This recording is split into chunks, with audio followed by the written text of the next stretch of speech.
The crystal wine glass shattered just inches from her face. Red wine splattered across the velvet walls. Shards of glass rained down. The entire restaurant fell silent.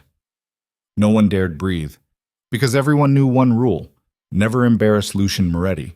But Celine Vale, a waitress exhausted after 2 consecutive shifts, looked straight into the eyes of New York's most fearsome mafia boss and said the words no one dared say: "If you finish your psycho act, I can bring you the menu again." That was the night everything began. The night she unknowingly signed a contract with the devil.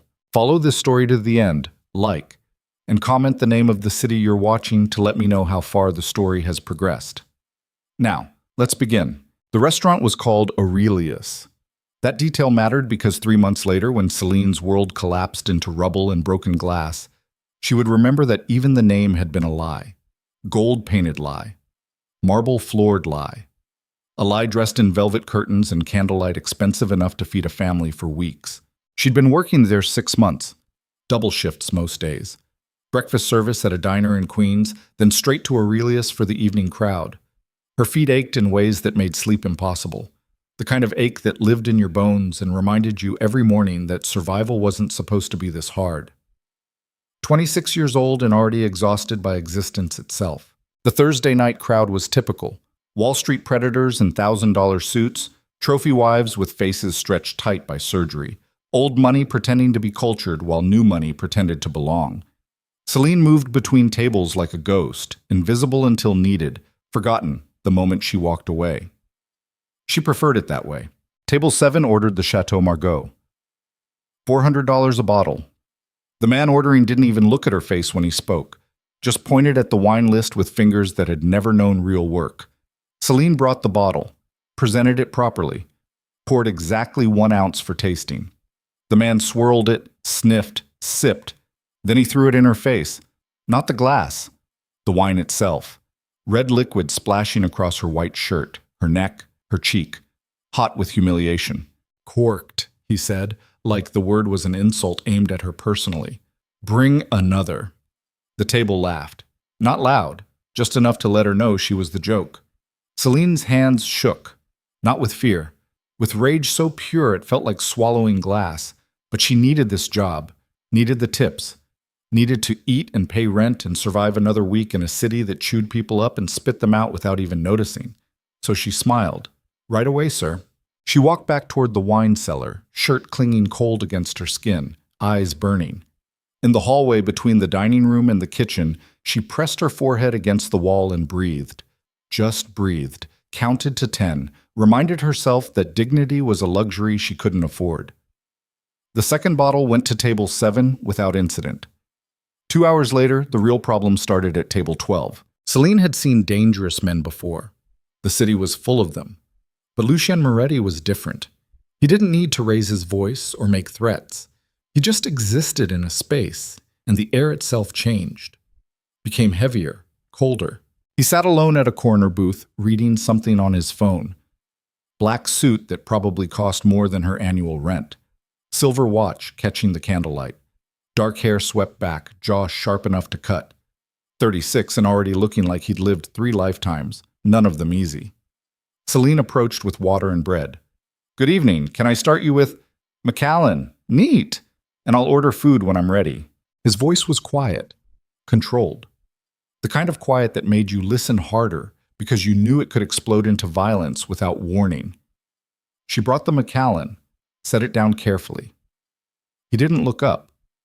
15 minutes passed. Celine checked back twice. He waved her off both times. Then his phone rang. He answered, listened. And his expression shifted into something that made Celine's survival instinct scream at her to walk away. But she was 3 tables deep in orders, and the kitchen was backing up, and her manager was already giving her looks because apparently moving fast enough to satisfy rich people wasn't the same as moving fast enough to keep your job.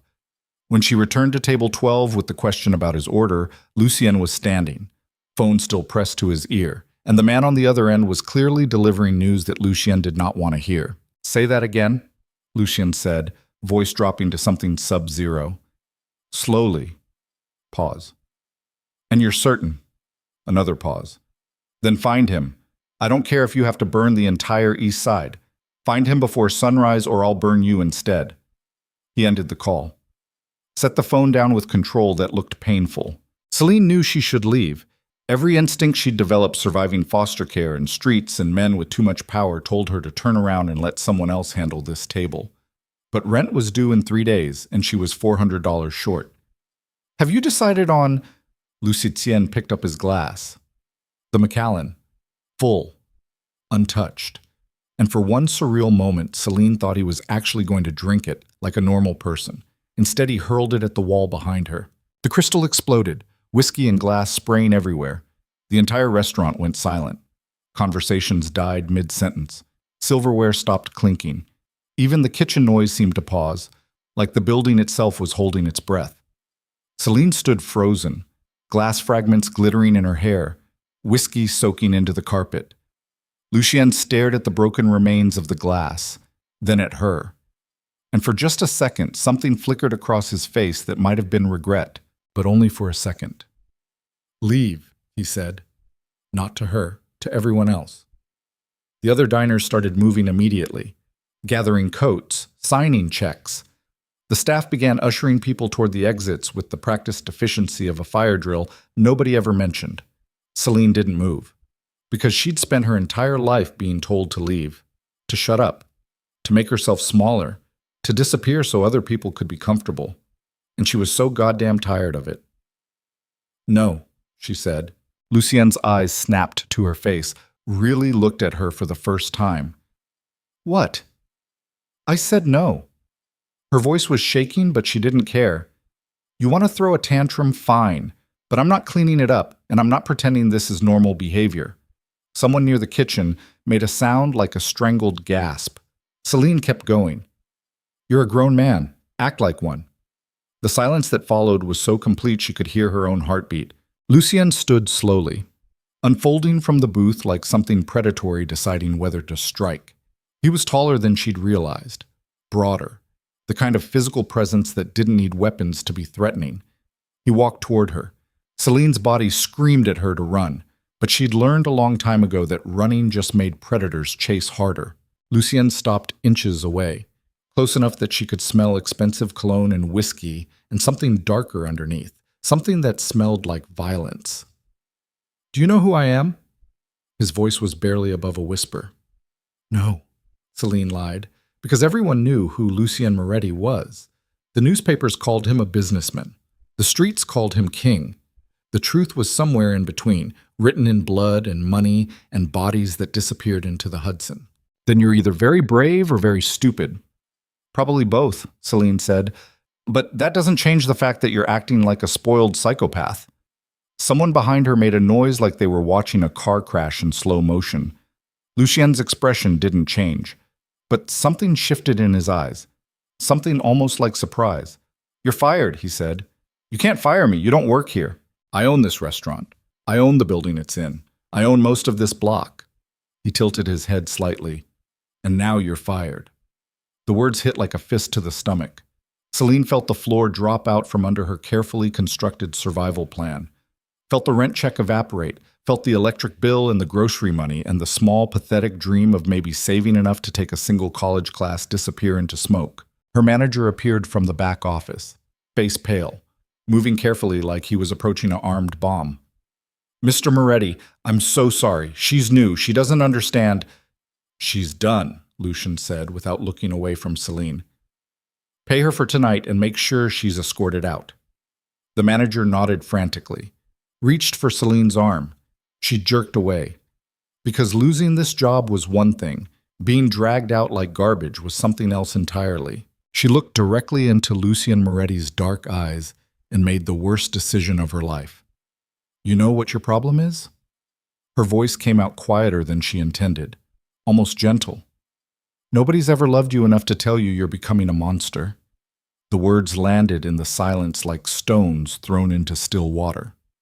Lucian's expression went completely blank, the kind of blank that meant every emotion had been locked away somewhere deep and dangerous. For a moment, Celine thought he might actually kill her. Instead, he turned and walked out, footsteps measured, controlled. The front door closing behind him with a soft click that somehow felt louder than the shattered glass. Celine stood in the wreckage of her employment, heart hammering, hands shaking, and absolutely certain she'd just signed her own death warrant. The manager grabbed her arm again. This time she let him. Let him march her to the back office. Let him count out her final paycheck in cash with trembling fingers. Let him walk her to the service exit and watch her leave like he was afraid she might try to come back. The night air hit her face like a slap. She made it 3 blocks before she had to stop and lean against a building because her legs wouldn't hold her anymore. What had she done? What the hell had she done? Her phone buzzed. Text from her roommate Jessica. Landlord stopped by. Wants the rent by Monday or we're out. Monday was 4 days away. She'd just been fired from her highest paying job, and she'd insulted the most dangerous man in New York City in front of witnesses. Celine tilted her head back against the brick wall and laughed. Because what else could she do? Crying wouldn't pay the rent. Fear wouldn't change the past. She was 26 years old and already so tired of fighting just to exist. Her phone buzzed again. Unknown number. She almost didn't answer, but at this point, what did she have to lose? Hello? Miss Vale. The voice was professional. Female. Mr. Moretti would like to offer you a meeting tomorrow morning at 10. He'll send a car to your address. Celine's blood went cold. How did you get this number? Will you be available? For what? Mr. Moretti will explain in person. A pause. He suggests you attend. The alternative would be, unfortunate. The line went dead. Celine stared at her phone like it might explode. Then she called Jessica. Pack a bag. We might need to leave the city. What? Why? I'll explain when I get home. Just pack. She hung up and started walking, faster now, looking over her shoulder every few steps because the city suddenly felt full of eyes. The subway ride home took 30 minutes but felt like hours. Every person who looked at her too long became a potential threat. Every sudden movement made her flinch. By the time she reached the apartment in Queens, she'd convinced herself she was being paranoid. Then she saw the black Mercedes parked outside her building, tinted windows, engine running, waiting. Celine stopped on the sidewalk, every survival instinct screaming at her to run. But run where? She had $83 in her bank account and no family to call, no friends outside the city, nowhere to hide from someone like Lucian Moretti. The rear window rolled down. A woman in a gray suit looked out, same voice from the phone. Miss Vale, the meeting time has been moved up. Please get in. And if I don't? Then we'll have this conversation in a much less pleasant location. She opened the door. Your choice. Celine thought about Jessica upstairs, thought about running, thought about screaming. Then she got in the car. The door closed with a heavy click. Locks engaged automatically. The woman beside her was maybe 40. Beautiful in the way expensive maintenance could buy. Cold eyes that had seen things Celine probably couldn't imagine. I'm Viviana, she said as the car pulled away from the curb. Mr. Moretti's operations director. Where are we going? He wants to talk to you. About what? Viviana smiled. It didn't reach her eyes. About a job opportunity. I already have... Celine stopped. I had a job. Your boss fired me. From the restaurant, yes. This is different work. What kind of work? The kind that pays well enough that you'll never worry about rent again. Viviana's smile sharpened. Assuming you survive it. The car drove through Manhattan, past the theater district, past the financial towers, into neighborhoods where the buildings got taller and the security got tighter. They pulled into an underground garage beneath a high-rise that probably had a name Celine would recognize if she cared about things like luxury real estate. The elevator required a key card, then a code, then a thumbprint. Celine's heart was hammering so hard she could feel it in her throat. The doors opened directly into a penthouse. Floor-to-ceiling windows overlooking the city. Modern furniture that looked like art. Paintings on the walls that might be originals. Everything expensive and cold, and chosen by someone who understood power but not comfort. Lucian stood by the windows, same black suit, glass of whiskey in his hand, looking out at Manhattan like he owned every light. He probably did. Thank you, Viviana, he said without turning around. The operations director left without a word.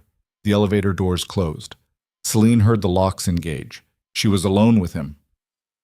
You can sit, Lucian said. I'll stand. He turned, looked at her with those dark eyes that seemed to see through skin and bone. You're afraid. I'm smart. Same thing sometimes. He took a sip of whiskey. You told me tonight that nobody loved me enough to tell me I'm becoming a monster. Celine said nothing. That was either the bravest thing I've heard in years or the stupidest. He set down his glass. I haven't decided which. Are you going to kill me? No. Then what do you want?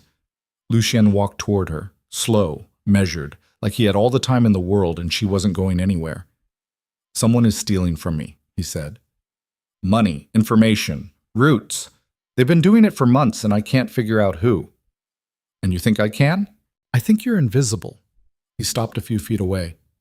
People like you, servers, assistants, cleaners, they move through rooms and nobody really sees them. You hear things, notice things, because your survival depends on reading people. He wasn't wrong. I need someone on the inside, Lucian continued.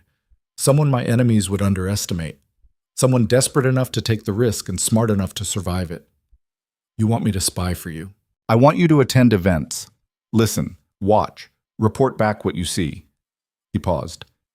And in exchange, I'll pay you more in a month than you'd make in a year slinging wine to Wall Street parasites.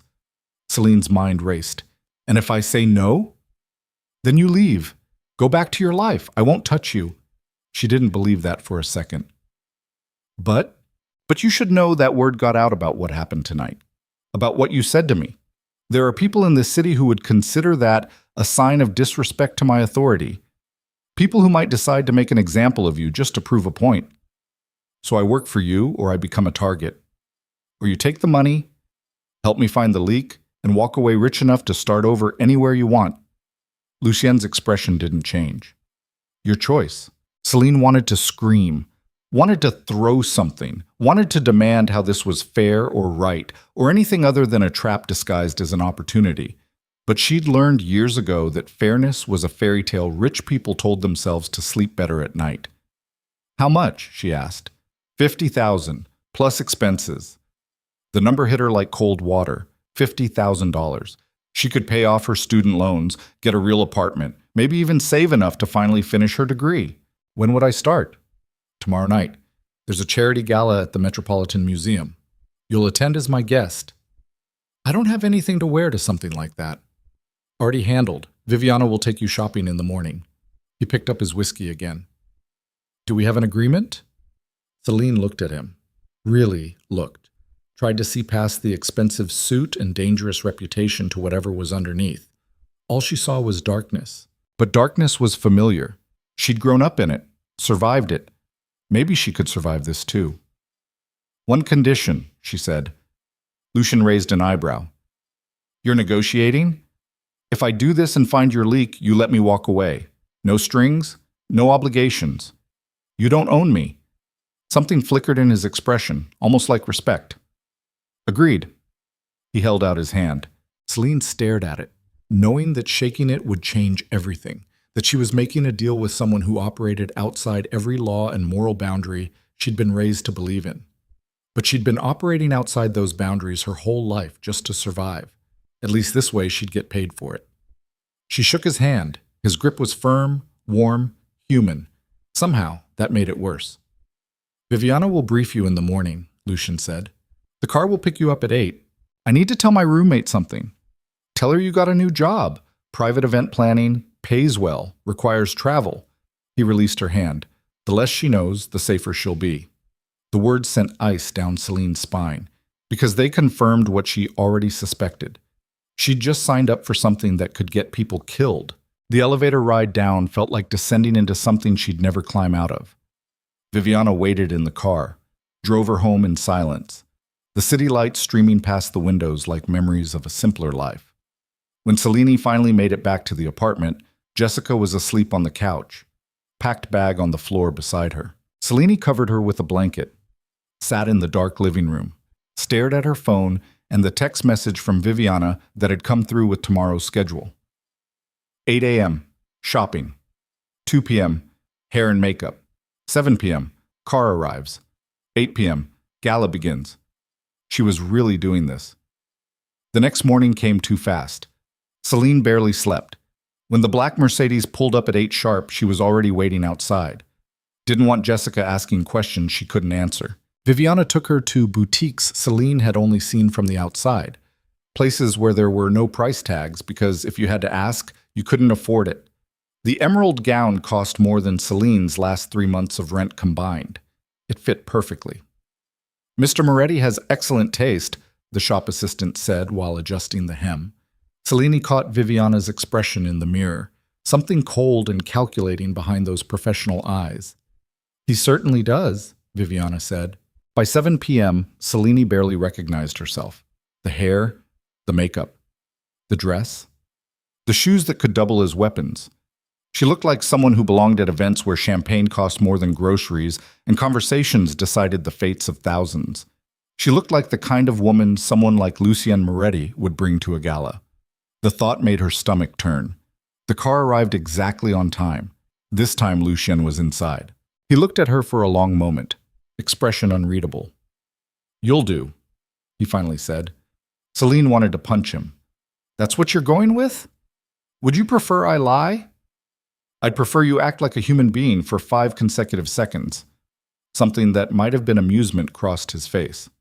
"Get in." The Metropolitan Museum at night looked like something from another world. Lit up like a cathedral, red carpet, security everywhere, cameras flashing, beautiful people flowing up the stairs in designer clothes and jewelry worth more than small countries. Celine's hand trembled slightly as Lucian helped her out of the car. He noticed. "Nervous?" "Terrified." "Good. Fear keeps you sharp." He offered his arm. "Stay close. Smile when appropriate, and listen to everything." They walked up the red carpet together, cameras exploding in flashes, reporters shouting questions that Lucian ignored, security partying like water around them. Inside, the museum had been transformed. Crystal chandeliers, ice sculptures, live orchestra, tables covered in white silk and gold accents, hundreds of people who looked like they'd been born wearing tuxedos and gowns. Celine recognized faces from magazines, politicians, CEOs, people who appeared on morning talk shows, all of them mingling like this was normal, like wealth and power were as natural as breathing. Lucien's hand rested on the small of her back, possessive, protective. She couldn't tell which. "That's Senator Williams," he said quietly, nodding toward a silver-haired man by the bar. "Talks about ethics in public, takes bribes in private. Don't trust anything he says."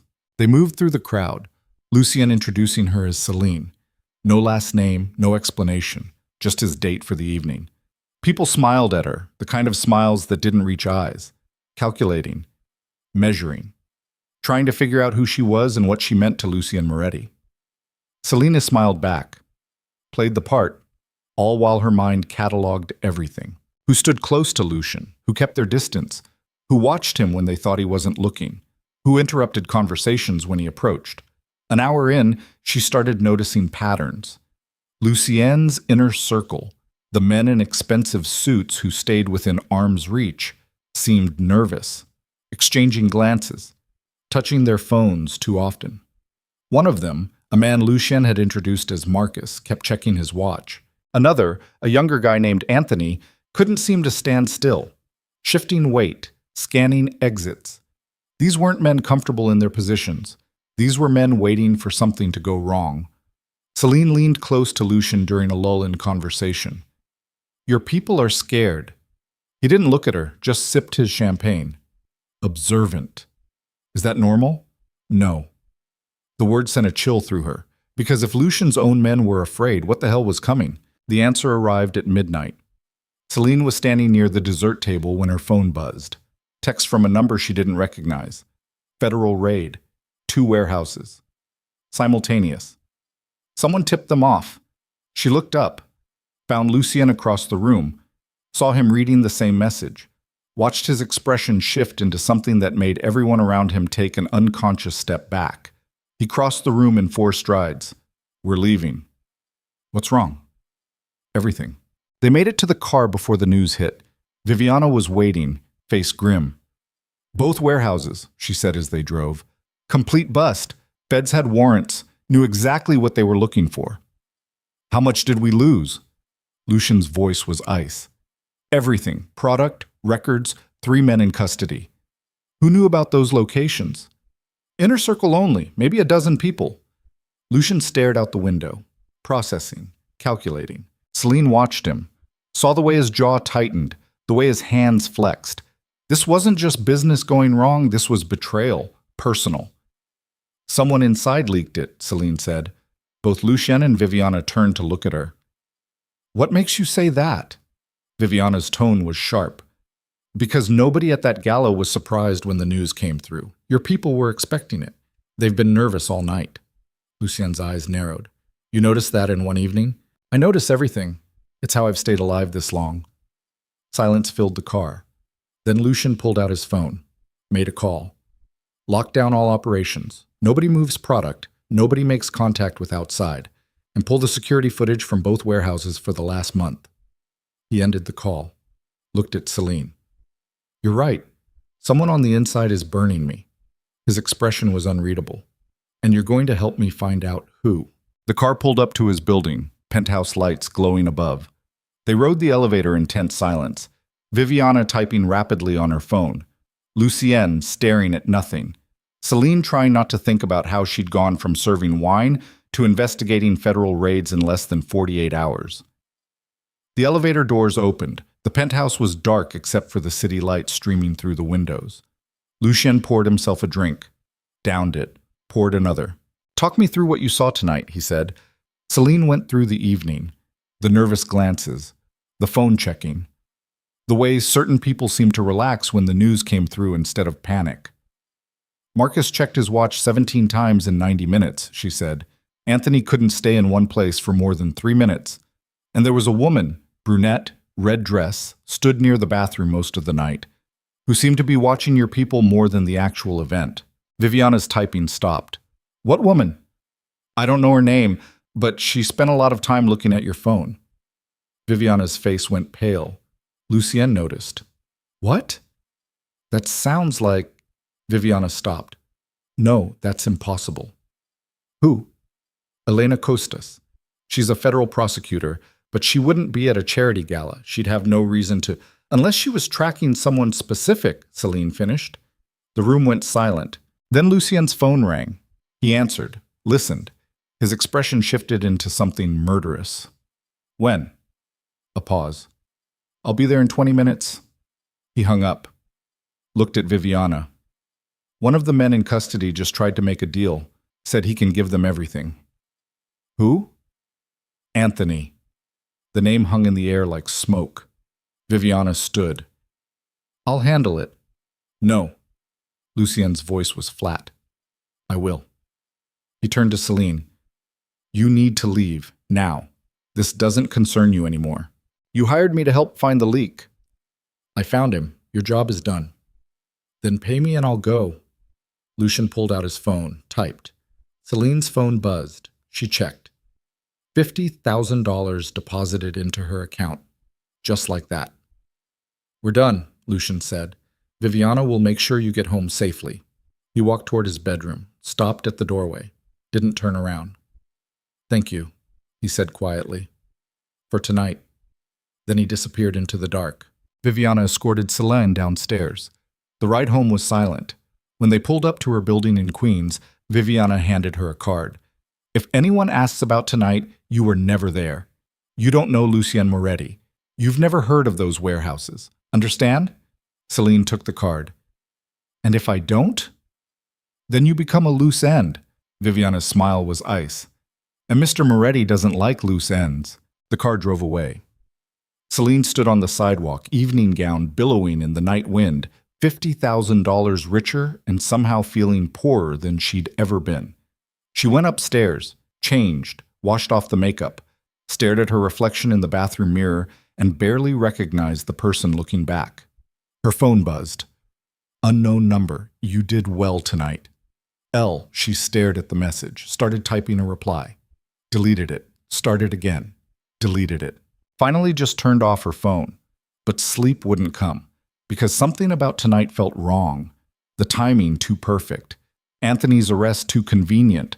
The whole thing wrapped up too cleanly, like someone had written the script ahead of time. like someone wanted her to see exactly what they wanted her to see. Celine lay in the dark and listened to the city beyond her window. Sirens, traffic, life continuing like nothing had changed.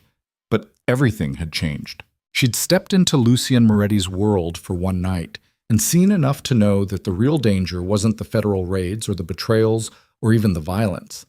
The real danger was how easy it had been, how natural it felt to move through his world, to read people, to calculate angles, to become someone who could smile at a senator while cataloging his weaknesses. She'd spent her whole life fighting to be good, to be better than the circumstances that shaped her. One night with Lucian, and she'd remembered something she'd tried to forget. She was good at being dangerous, too. Her phone buzzed again, even though she'd turned it off. She picked it up, same unknown number. But the message made her blood run cold. The raid tonight was a setup. Anthony didn't betray anyone. He was sacrificed, and you just helped them do it. If you want to know who's really behind this, meet me tomorrow. Pier 17, noon, come alone. A friend who knows you're in over your head. Celine read the message 3 times. Then she stared at the ceiling until sunrise and wondered what the hell she'd actually gotten herself into. Celine didn't sleep. She lay on her mattress on the floor because the bed frame had broken 3 months ago and she'd never had the money to replace it, staring at the crack in the ceiling that looked like a map to nowhere. The message glowed in her mind like a neon sign. Come alone. Jessica's breathing was steady in the other room. Regular. Innocent. The sound of someone whose biggest problem was a late rent check, not anonymous warnings about federal setups and sacrificial pawns. At 5 a.m., Celine gave up trying to rest. She made instant coffee with water that took too long to heat because the building's pipes were older than most of the residents. Sat at the wobbly kitchen table. Watched the city wake up through the window that didn't quite close all the way. $50,000 sat in her bank account. Real money. Life-changing money. And she was about to risk it all by meeting a stranger at a pier because something about last night felt like swallowing broken glass. Smart move, Celine. Real smart. She dressed in jeans and a jacket, nothing that screamed money or drew attention. Before leaving, she wrote a note for Jessica. Got called in early for new job. Don't wait up. The lie tasted like ash. The subway to Pier 17 took 40 minutes. Celine spent every second of it watching reflections in the windows, looking for faces that appeared too often, for eyes that lingered too long. But the morning commute was packed with tired people heading to jobs they hated, and if someone was following her, they were better at it than she was at noticing. Pier 17 smelled like salt water and old fish, and the particular kind of decay that came from things that used to matter finally giving up. The tourist shops weren't open yet. A few joggers passed by. A homeless man slept against a bench with a cardboard sign that said, "Veteran, anything helps." Celine checked her phone. 11:47 a.m. She was early, deliberately. Wanted to see who showed up and how they moved and whether they looked like someone trying to help or someone trying to finish what last night started. At 11:55, a woman appeared. Not what Celine expected. Mid-30s. Professional, but not corporate. Dark hair pulled back in a no-nonsense ponytail, wearing running clothes that had actually been used for running, not just for looking athletic at brunch. She moved like someone comfortable in her body, confident. Maybe military training or martial arts or just the kind of life that taught you to watch your corners. She sat on the bench 20 feet from where Celine stood, pulled out her phone, started scrolling like she was waiting for someone. Celine watched her for 3 minutes. The woman never looked up, never scanned the area, just sat there, looking bored and slightly annoyed like she'd been stood up. Finally, Celine walked over. "You sent the message." The woman glanced up, dark eyes that measured Celine in about 2 seconds. "You actually came. Wasn't sure you would. Who are you?" "Someone who knows you're being played." She patted the bench beside her. "Sit. We don't have much time." Celine didn't sit. Time before what? Before Viviana's people realize you're not at home and start tracking your phone. The woman tilted her head. "You didn't turn off location services, did you?" Celine's stomach dropped. She pulled out her phone, started navigating to settings. "Too late now," the woman said. "They've already got your coordinates if they're looking, which means we have maybe 10 minutes for this conversation before things get complicated." "Who the hell are you?" "Agent Sarah Chen, FBI." She said it quietly, casually, like she was mentioning the weather. And before you run, you should know that everything you saw last night was theater. Anthony didn't flip. He was never going to flip. Because the raid wasn't real, and the bust wasn't real, and you were brought in specifically to witness something that would make Lucian Moretti trust you more. The words hit like cold water. Celine sat down. Not because she wanted to, because her legs stopped working properly. That's impossible, she said. I saw the news reports, the arrests, staged. The men in custody are already out. The warehouses that got raided? Chen pulled up something on her phone. Showed Celine. Locations that were scheduled for demolition anyway. Empty for weeks. We made it look good for the cameras, but there was nothing to actually seize. Celine stared at the photos. Empty buildings. No product. No people. Just hollow spaces where Lucian's empire was supposed to be. Why? Her voice came out rough. Why go through all that? Because Viviana De Luca needed you to believe you'd helped expose a traitor. Needed Lucian to believe you were valuable. Needed you on the inside so she could… Chen stopped, shook her head. How much do you actually know about Viviana? She's Lucien's operations director. She runs everything. Lucien thinks he's in control, but Viviana's been systematically replacing his loyal people with hers for 3 years. She's setting him up for a fall so massive it'll take down everyone connected to him, including you, if you're not careful. The morning sun felt too bright, the water too loud, everything too sharp and clear and wrong. Lucien hired me to find a leak, Celine said. If Viviana's behind it, he doesn't know. That's the genius of it. She's feeding him small betrayals to distract from the big one. Anthony was nothing, a sacrifice to make the game look real. But Viviana's been siphoning money, rerouting shipments, building her own empire inside his, and when she's ready, she'll burn it all down with him inside. Celine's hands were shaking. She pressed them against her thighs. Why are you telling me this? Because you're smart and desperate, and you don't owe Lucian Moretti anything except one night's work. Chen leaned closer. Walk away. Take your money and disappear before this gets bloody. Because it will get bloody. Viviana's waited 15 years for this. 15 years for what? Revenge. Chen's expression hardened. Her father was Vincent De Luca, ran the docks before Lucian took over. You know how that transition happened? Celine shook her head. Lucien executed him. Public. Made an example. Viviana was 20 years old, watched her father bleed out on a warehouse floor while Lucien's men made sure nobody interfered. She spent every year since then building toward this moment, getting close, earning trust, waiting. The pieces started falling into place.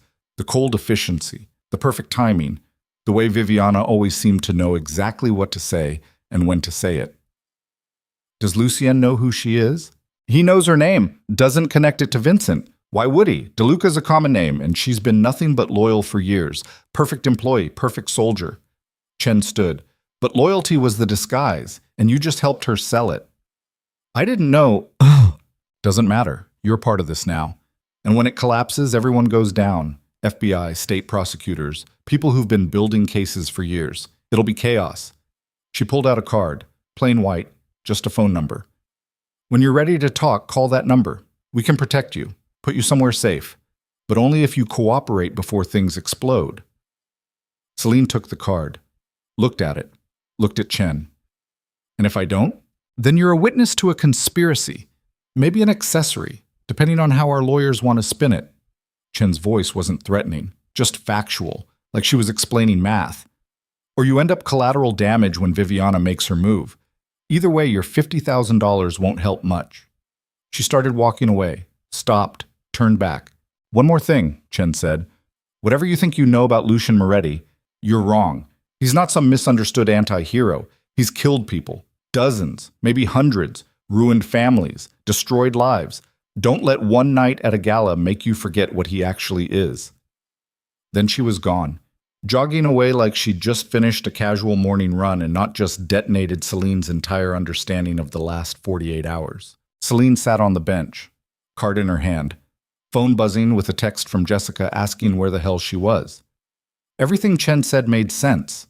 The convenient timing, the perfect resolution. The way Viviana had orchestrated every moment of last night like conducting a symphony. But something else nagged at her.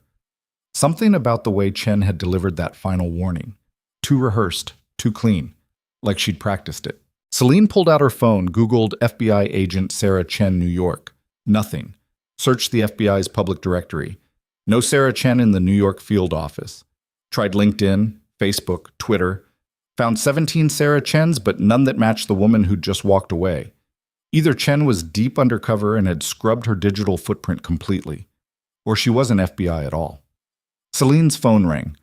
Unknown number. Different from last night. She answered. Hello? Where are you? Viviana's voice, sharp. Out. Getting coffee. At Pier 17? Celine's blood went cold. How did you... We track everyone who enters Mr. Moretti's orbit for security. A pause. Who are you meeting? Nobody. I came to think. Interesting choice of location for thinking. Very public. Very exposed. Almost like you were meeting someone you didn't want traced back to a specific building or address. Celine stood, started walking, didn't know where. Just away. I needed air. The woman you sat with, dark hair, running clothes. We have her on surveillance. Who is she? I don't know. She asked for directions and sat down to check her phone. Silence on the line, long enough that Celine could hear her own heartbeat. Come to the office, Viviana finally said. Now. We need to discuss your future employment. I thought my job was done. Plans change. The car will be at Pier 17 in 8 minutes. Be there. The line went dead. Celine looked around.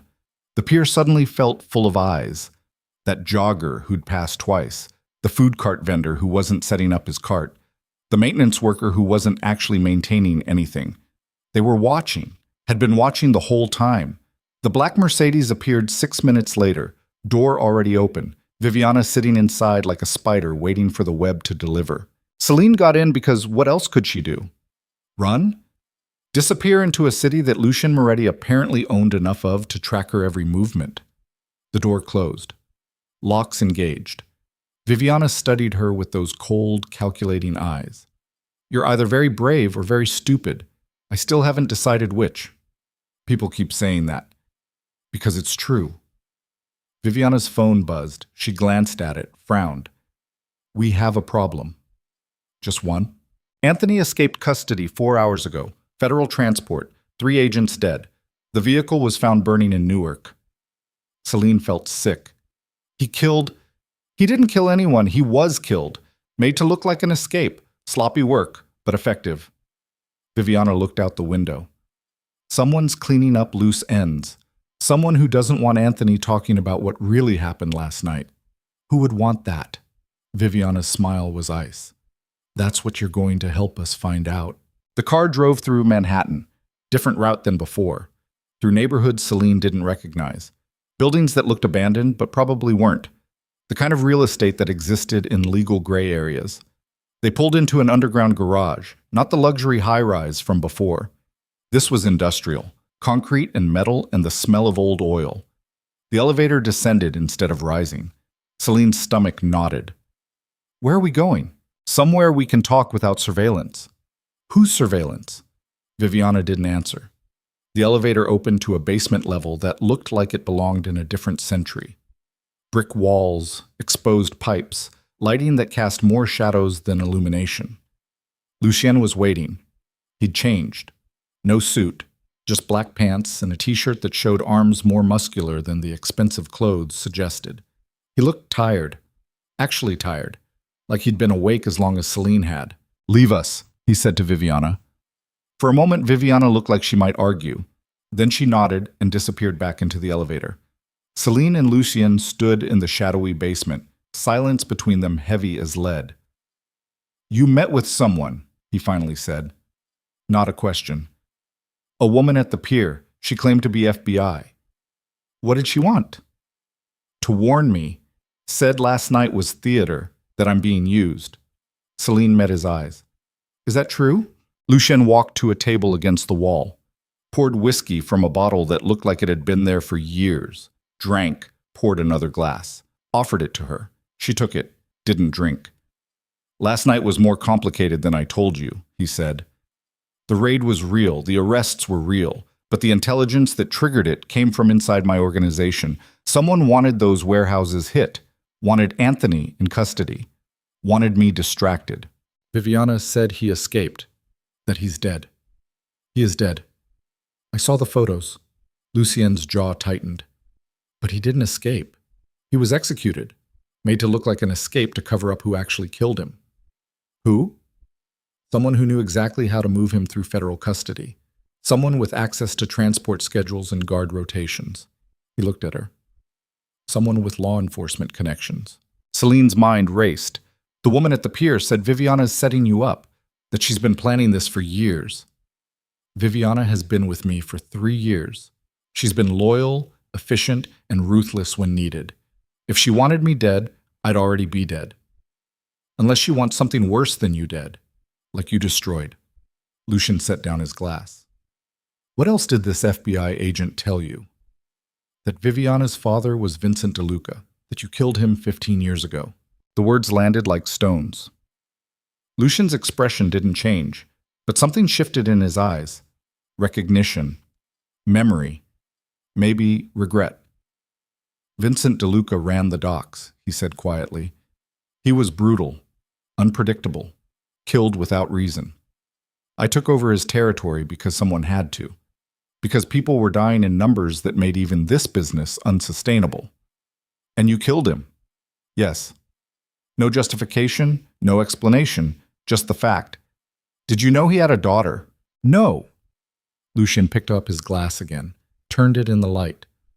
But I should have. That's on me. If Viviana is his daughter, then she's had 3 years to kill me and hasn't, which means either she's not who your FBI agent claims, or she's patient enough to wait for something specific. He drank the whiskey. Either way, we need to know which. How? By testing her, pushing until something breaks. He looked at Celine. And you're going to help. I already helped. You paid me. We're done. 50,000 says we're not. His voice was quiet, dangerous. That money came from my account, can be withdrawn from yours just as easily, or I can double it. 100,000, cash, untraceable. All you have to do is stay close to Viviana, watch her, report what you see. You want me to spy on your second-in-command? I want to know if my second-in-command is planning to put a bullet in my head. He moved closer. And before you say no, consider that the FBI, if that woman was actually FBI, now knows you met with me, knows you took money, knows you're involved. Walking away doesn't make you safe. It makes you a loose end for both sides. The basement felt smaller, the shadows deeper. What happens when Viviana finds out I'm watching her? She won't. Because you're going to be obvious about it. Nervous, amateur. Give her exactly what she expects from someone out of their depth. Lucian's eyes locked on hers. Make her think you're my spy, while you're actually mine. That's insane. It's survival. He pulled out his phone, showed her a photo. This is Elena Costas, federal prosecutor. She was at the gala last night. Your FBI agent didn't mention her, did she? Celine looked at the photo. The woman in the red dress, the one who'd spent all night watching Viviana's phone. No, she said slowly, because Elena is the one actually investigating me, has been for 2 years. If there was a real FBI operation targeting my organization, she'd be running it, not some agent named Sarah Chen who doesn't exist in any database. He pulled up more photos, surveillance images, the woman from the pier, different clothes, different locations, always watching someone. That's not an FBI agent, Lucian said. That's a private investigator named Michelle Reeves. Works for high-end divorce lawyers mostly. Sometimes does corporate espionage. Never worked for any federal agency. Celine's hands were shaking. She set down the untouched whiskey before she dropped it. Why would she lie? Because someone hired her to feed you information, to make you paranoid, to drive a wedge between me and Viviana right when I need her most. He put away his phone. The question is who? Maybe Viviana hired her to make you think there's someone else. Viviana doesn't need to hire private investigators to lie for her. She'd just lie directly. More efficient. The logic was sound, which made it worse. Because if Viviana wasn't behind the fake FBI agent, and Lucian wasn't, then someone else was playing games with all of them. I'm going home, Celine said. Keep your money. Find someone else to navigate whatever psychological warfare this is. She walked toward the elevator. Lucien's voice stopped her. Anthony had a sister, Michelle, 24, pre-med student, works part-time at a hospital in Queens. Celine froze, hand on the elevator button. Anthony wasn't betraying me, Lucian continued. He was being blackmailed. Someone threatened Michelle if he didn't cooperate. He took the fall to protect her. And now he's dead, and Michelle is missing. Celine turned around. Missing how? Didn't show up for her shift yesterday. Apartment looks like she left in a hurry. Phone's off. Credit card's inactive. He met her eyes. She's either dead or being held somewhere. And finding her is the only way we figure out who's actually running this operation. You want me to find a missing girl? I want you to help me find her before whoever took her decides she's no longer useful. Celine's mind flashed to Jessica, her roommate, her friend, the only person in this city who'd helped her without asking for anything back. What if it was Jessica missing? Would she want someone to walk away because it was complicated and dangerous and none of their business? 100,000, Lucian said, plus protection for you and anyone you care about. I'll have men watching your roommate, your building. Anyone who matters to you stays safe while you help me find Michelle. And if we find her and she's already dead, then at least we tried, which is more than anyone else will do for her. The honest answer surprised her. Celine walked back from the elevator. I want the money up front, and I want Jessica moved somewhere safe until this is over. Somewhere your people and Viviana's people and whoever else is involved can't find her. Done. And when it's over, I disappear. New city, new name. Whatever I need to start over somewhere, nobody knows me. Lucian extended his hand. Deal. Celine stared at his hand, at the man offering it, at the choice that wasn't really a choice because both paths led through darkness, and at least this one paid better. She shook his hand. His grip was firm, warm, human, still didn't make it feel less like shaking hands with the devil. Viviana's waiting upstairs, Lucian said. She thinks you're here to work for her. Play along. Act nervous. Let her think she's controlling you. What if she actually is? Then we're both dead already. Might as well find out for sure. The elevator ride up felt like ascending from one kind of hell into another. Viviana was in the garage, leaning against the Mercedes, scrolling through her phone like she had all the time in the world. She looked up when Celine emerged. That was a long conversation. He offered me more work. Doing what? Finding Anthony's sister. He thinks she's the key to figuring out who's behind the raids. Viviana's expression didn't change. And you agreed? He offered $100,000. Smart girl, expensive taste. Viviana opened the car door. Get in. We need to establish some ground rules before you go searching for missing girls. Celine got in. Door closed. Locks engaged with that same heavy click that was starting to feel like a countdown timer. Viviana slid in beside her. The driver pulled out of the garage, into afternoon traffic that moved like blood through diseased veins. First rule, Viviana said. Everything you find, you tell me first, before Lucian, before anyone. Why? Because Lucian is brilliant, but he's emotional. He'll act on information before thinking it through. I'm the one who keeps this organization running while he's busy being dramatic. The casual dismissal of Lucian's authority should have been a red flag. Probably was. But Viviana delivered it so smoothly it almost sounded reasonable. Second rule, she continued. If you find Michelle alive, you don't tell her about Anthony. Not yet. We need her cooperative, not hysterical. She deserves to know her brother's dead. She deserves to stay alive, which means staying calm and answering questions. Grief makes people stupid. We can't afford stupid right now. The car turned onto a street Celine didn't recognize, buildings with bars on windows, graffiti in languages she couldn't read. Where are we going? Celine asked. To see the last person who saw Michelle alive, her roommate, girl named Sophie Chen. Celine's stomach dropped. Chen. Taiwanese, pre-law at NYU, works at the same hospital as Michelle. They've been friends since undergrad. Not the same Chen as the fake FBI agent, just a coincidence, probably. The car stopped outside a walk-up that looked like it was held together by expired paint and broken promises. Viviana led Celine upstairs. Third floor. Apartment 3C, knocked twice. A girl answered, early 20s, exhausted. Red eyes like she'd been crying recently. Sophie Chen? Viviana's voice was professional, almost kind. We're looking for Michelle. Can we talk? Sophie's eyes went wide. Are you cops? We're friends of her brother. We're worried about her. The lie came so smooth Celine almost believed it herself. Sophie let them in. The apartment was small, clean. Typical student housing, photos on the walls, textbooks stacked everywhere. The kind of space that said these girls were working hard to build futures that probably wouldn't include any of this. When did you last see Michelle? Viviana asked. 2 days ago.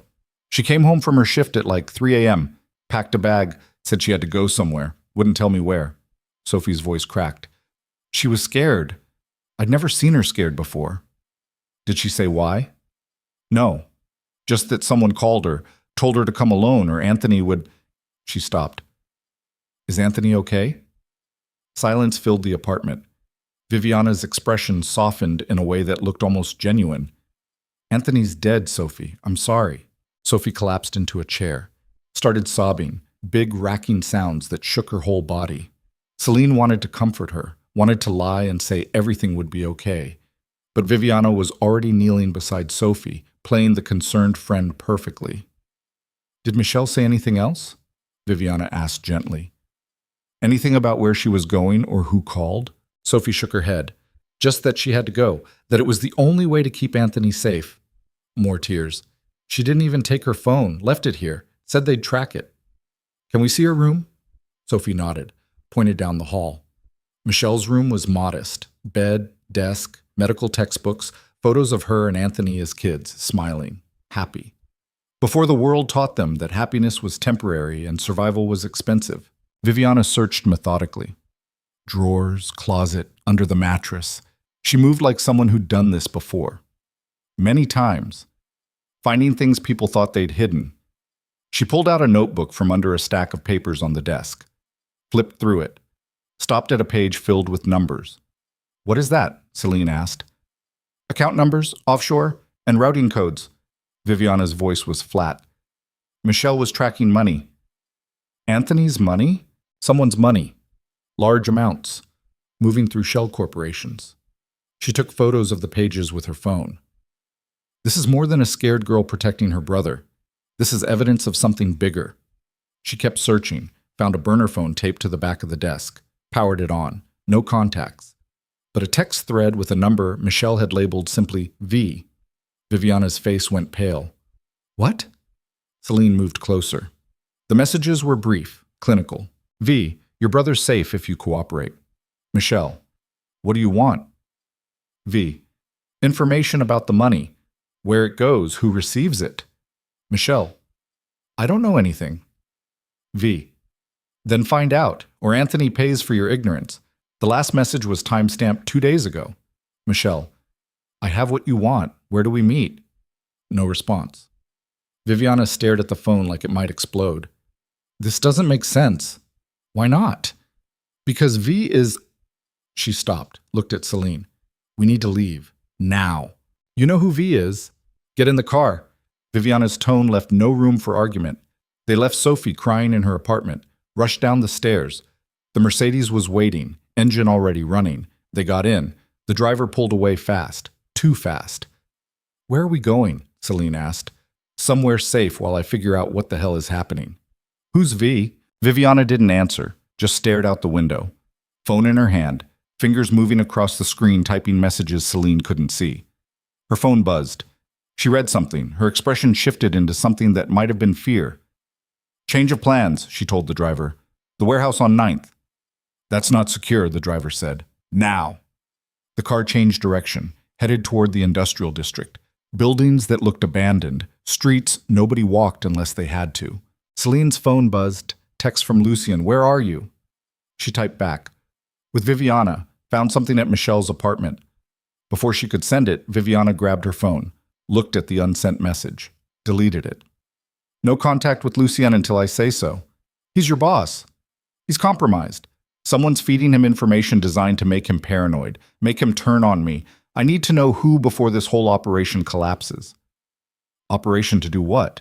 Viviana finally looked at her. To destroy the people who killed my father. The admission landed like a bomb. Vincent DeLuca, Celine said. You know. Your fake FBI agent told me. She's not my agent. I don't know who the hell she is. Viviana leaned forward. But someone wants you to believe I'm the villain here. Wants Lucian to believe it. Wants everyone looking at me while they make their real move. The car stopped. They were in front of a warehouse that looked like it hadn't been used for anything legal in decades. Inside, Viviana said, we need to talk somewhere nobody's listening. Celine followed her into the building, through corridors that smelled like rust and rot, upstairs that creaked under their weight, into a room on the second floor with windows that overlooked the street. Viviana pulled out a laptop from a bag Celine hadn't noticed her carrying, opened it, started typing. Michelle was working for someone, Viviana said, tracking money that's been disappearing from Lucien's accounts for months. Small amounts, spread across enough transactions that it looked like accounting errors, but it adds up to millions. She pulled up spreadsheets, account numbers, transaction records, a pattern emerging from chaos. Who's taking it? Celine asked. Celine, that's what I've been trying to figure out. The money flows through shell companies, gets cleaned, redistributed, ends up in accounts I can't trace. Could it be someone inside the organization? It has to be. Only 4 people have access to these accounts. Me, Lucien, Marcus, and... She stopped. And who? Elena Costas. The name hung in the air like poison. The federal prosecutor? Celine asked.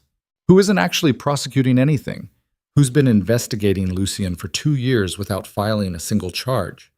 Who was at the gala last night watching me specifically? Viviana's hands were shaking slightly. She's not building a case. She's building a fortune, using Lucian's operation as her personal bank while making everyone think she's the law. Celine's mind raced.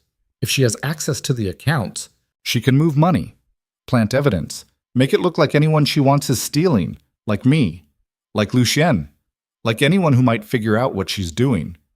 Why not just take all of it and disappear? Because the real prize isn't the money, it's the empire. Elena's been systematically documenting every operation, every route, every contact, not to prosecute, to take over. Once Lucien's removed, she steps in with complete knowledge of how everything works. Viviana pulled up more files, photos, surveillance images, Elena meeting with men Celine didn't recognize, exchanging packages, shaking hands in places that weren't federal buildings. I've been tracking her for 6 months, Viviana said, gathering evidence, waiting for the right moment to expose her. But she moved first, used Michelle and Anthony to distract us, created chaos to cover her final play. Which is? Viviana met her eyes. To kill Lucien tonight, frame me for it, and take over everything while the organization's in chaos. The words should have sounded insane. Instead, they sounded terrifyingly plausible. How do you know this? Because I found her communications with a contract killer, former military, expensive, discreet. He's already in the city, already has access to Lucian's building, probably being let in by someone on the security team Elena's paid off. She pulled up a photo. A man. 40s. Forgettable face. The kind of person you'd pass on the street and never remember. His name is Dmitry Volkov, Russian, former Spetsnaz. 37 confirmed kills across 4 continents. He doesn't miss, and he doesn't leave witnesses. Celine felt cold. You have to warn Lucien. I tried. He won't answer. Someone got to him first, probably told him I'm the threat, told him to avoid me until they can extract him safely. Viviana's voice was bitter. Which means he's walking right into her trap. Then we go to the police. And tell them what? That a federal prosecutor is secretly running a criminal empire? With what evidence? Screenshots that could be faked? Surveillance photos that prove nothing? By the time anyone believes us, Lucien's dead and Elena's story is the only one that matters. Viviana closed the laptop, looked at Celine with eyes that were fierce and desperate and human in a way Celine hadn't seen before. I need your help, she said quietly. Not as someone I'm paying, as someone who might actually believe me. Why would I believe you? Because you're smart enough to know that if I wanted Lucien dead, he'd be dead already. I've had 3 years of opportunities. 3 years to put a bullet in his head or poison his drink or arrange an accident that nobody would question. Her voice cracked slightly. My father was a monster. Lucian was right to kill him. I've spent 3 years trying to be better than both of them, trying to build something legitimate out of this empire. And Elena's about to destroy all of it for her own profit. The confession hung in the dusty air. Celine looked at this woman who'd terrified her, this perfectly controlled operations director who suddenly looked exhausted and scared and desperately human. What do you need me to do? Celine asked. Viviana pulled out a phone, dialed, put it on speaker. It rang 4 times. Then Lucien's voice. Who is this? It's Viviana. Don't hang up, please. Silence. Celine's with me, Viviana continued. She'll verify what I'm about to tell you. Elena Costas is trying to kill you tonight. We have evidence. We can prove it, but you need to listen. The line went dead. Viviana tried again, straight to voicemail. He blocked me. She looked like she might break something. Someone convinced him I'm the threat. Celine pulled out her own phone, called Lucian. He answered on the first ring. Are you safe? I'm with Viviana. She says, Get away from her. Now. She's not who you think she is. Lucian, listen. There's a car 3 blocks from your location. Black SUV. My people. They'll get you somewhere safe. She showed me evidence. Elena Costas is... Elena's been helping me build a case against Viviana for months. Everything Viviana told you is designed to make you doubt the truth. His voice was hard. She's been stealing from me, setting up operations to make me look guilty, planning to kill me and take over. Elena discovered it. That's why Viviana wants you to distrust her. Celine looked at Viviana, at the desperation in her eyes, at the evidence on the laptop that could be real or could be brilliantly faked. 2 stories, both convincing, both delivered by people who had every reason to lie. Lucienne, Celine said slowly, how did Elena get access to your accounts? Pause. What? Viviana said only 4 people have access. You, her, Marcus, and Elena. Why would a federal prosecutor have access to your financial accounts? Longer pause. That's not... She doesn't have direct access. She's been investigating them. Then how is she helping you build a case if she can't see the actual transactions? Silence on the line. Lucienne? Celine's heart was pounding. How does Elena know what Viviana's stealing if she can't access the accounts to verify it? I gave her read-only access to help her... When? 6 months ago. She said she needed it to protect me, to build a legitimate case. Viviana was staring at Celine, barely breathing. And you believed her? Celine asked. You let a federal prosecutor into your financial records and just trusted she wouldn't use it against you. She's been investigated herself. Cleared. She has too much to lose, or too much to gain. Celine closed her eyes. Lucian, think. 6 months ago is exactly when money started disappearing. Viviana's been tracking it. Michelle was tracking it. They both pointed to the same thing, someone with access using it to steal while making it look like someone else. The silence that followed felt like the world holding its breath. Then Lucian's voice, quieter now. Where are you exactly? Viviana grabbed the phone. The warehouse on 9th and Amsterdam. The one we used for the Brooklyn shipments last year. Lucian, Elena's sending someone to kill you tonight. We have proof. But you need to come here first, see it yourself, before you make any decisions you can't take back. If you're lying to me, then I'm dead anyway. What do I gain from lying now? Another pause. Then, I'm coming. 20 minutes. If this is a setup, it's not. I swear on my father's grave. Whatever you think of him, you know I wouldn't swear on that lightly. Lucienne hung up. Viviana set down the phone. Her hands were shaking. He's either coming to hear us out, she said quietly, or he's coming to kill me. Celine walked to the window, looked out at the empty street, the city beyond it. The life she'd had 3 days ago that felt like a different universe. If you're lying, she said to Viviana, if this is all some elaborate manipulation, then you'll know soon enough. And you can watch him put a bullet in my head and walk away with a clean conscience.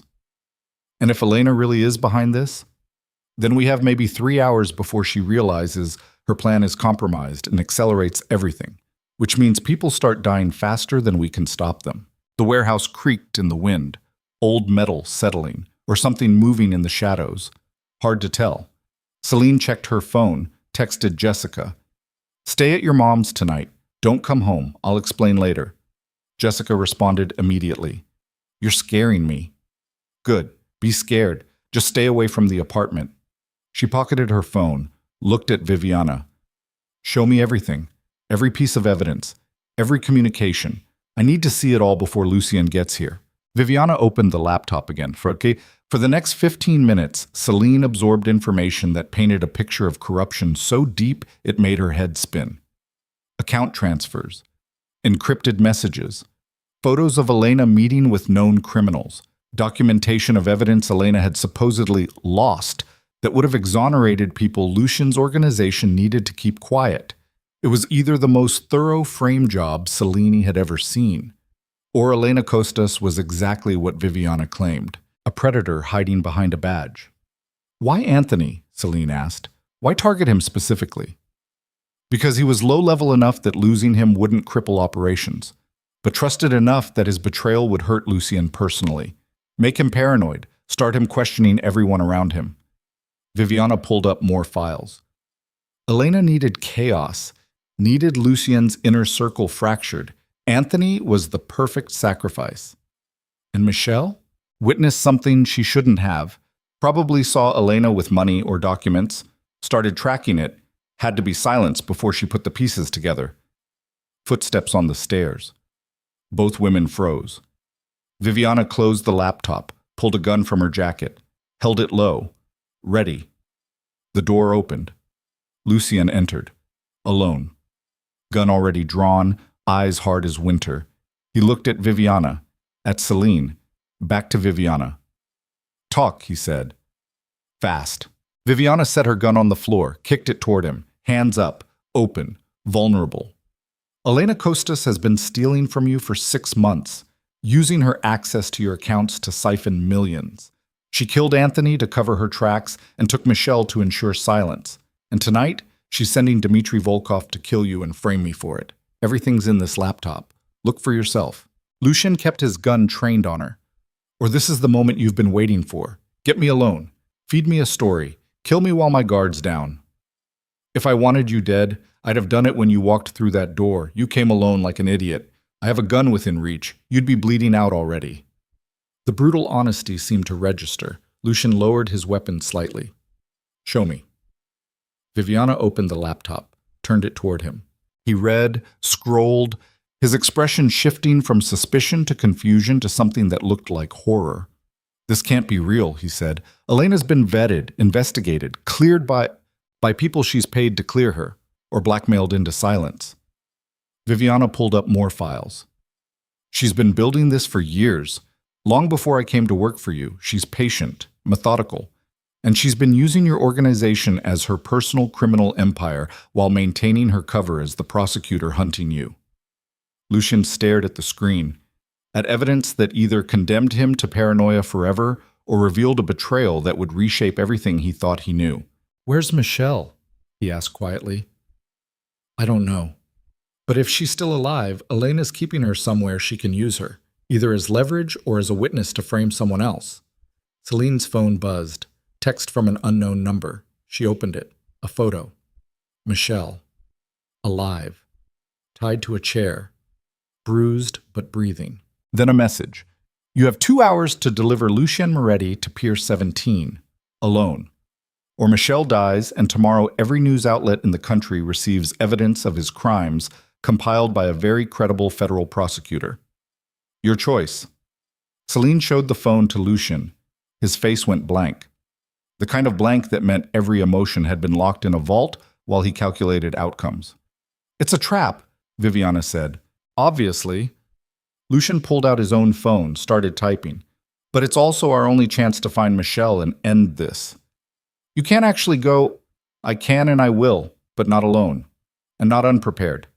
He finished typing, looked at both of them. "Elena thinks she's in control, thinks she can dictate terms. Let's show her what happens when she underestimates the people she's been manipulating." Celine felt something shift.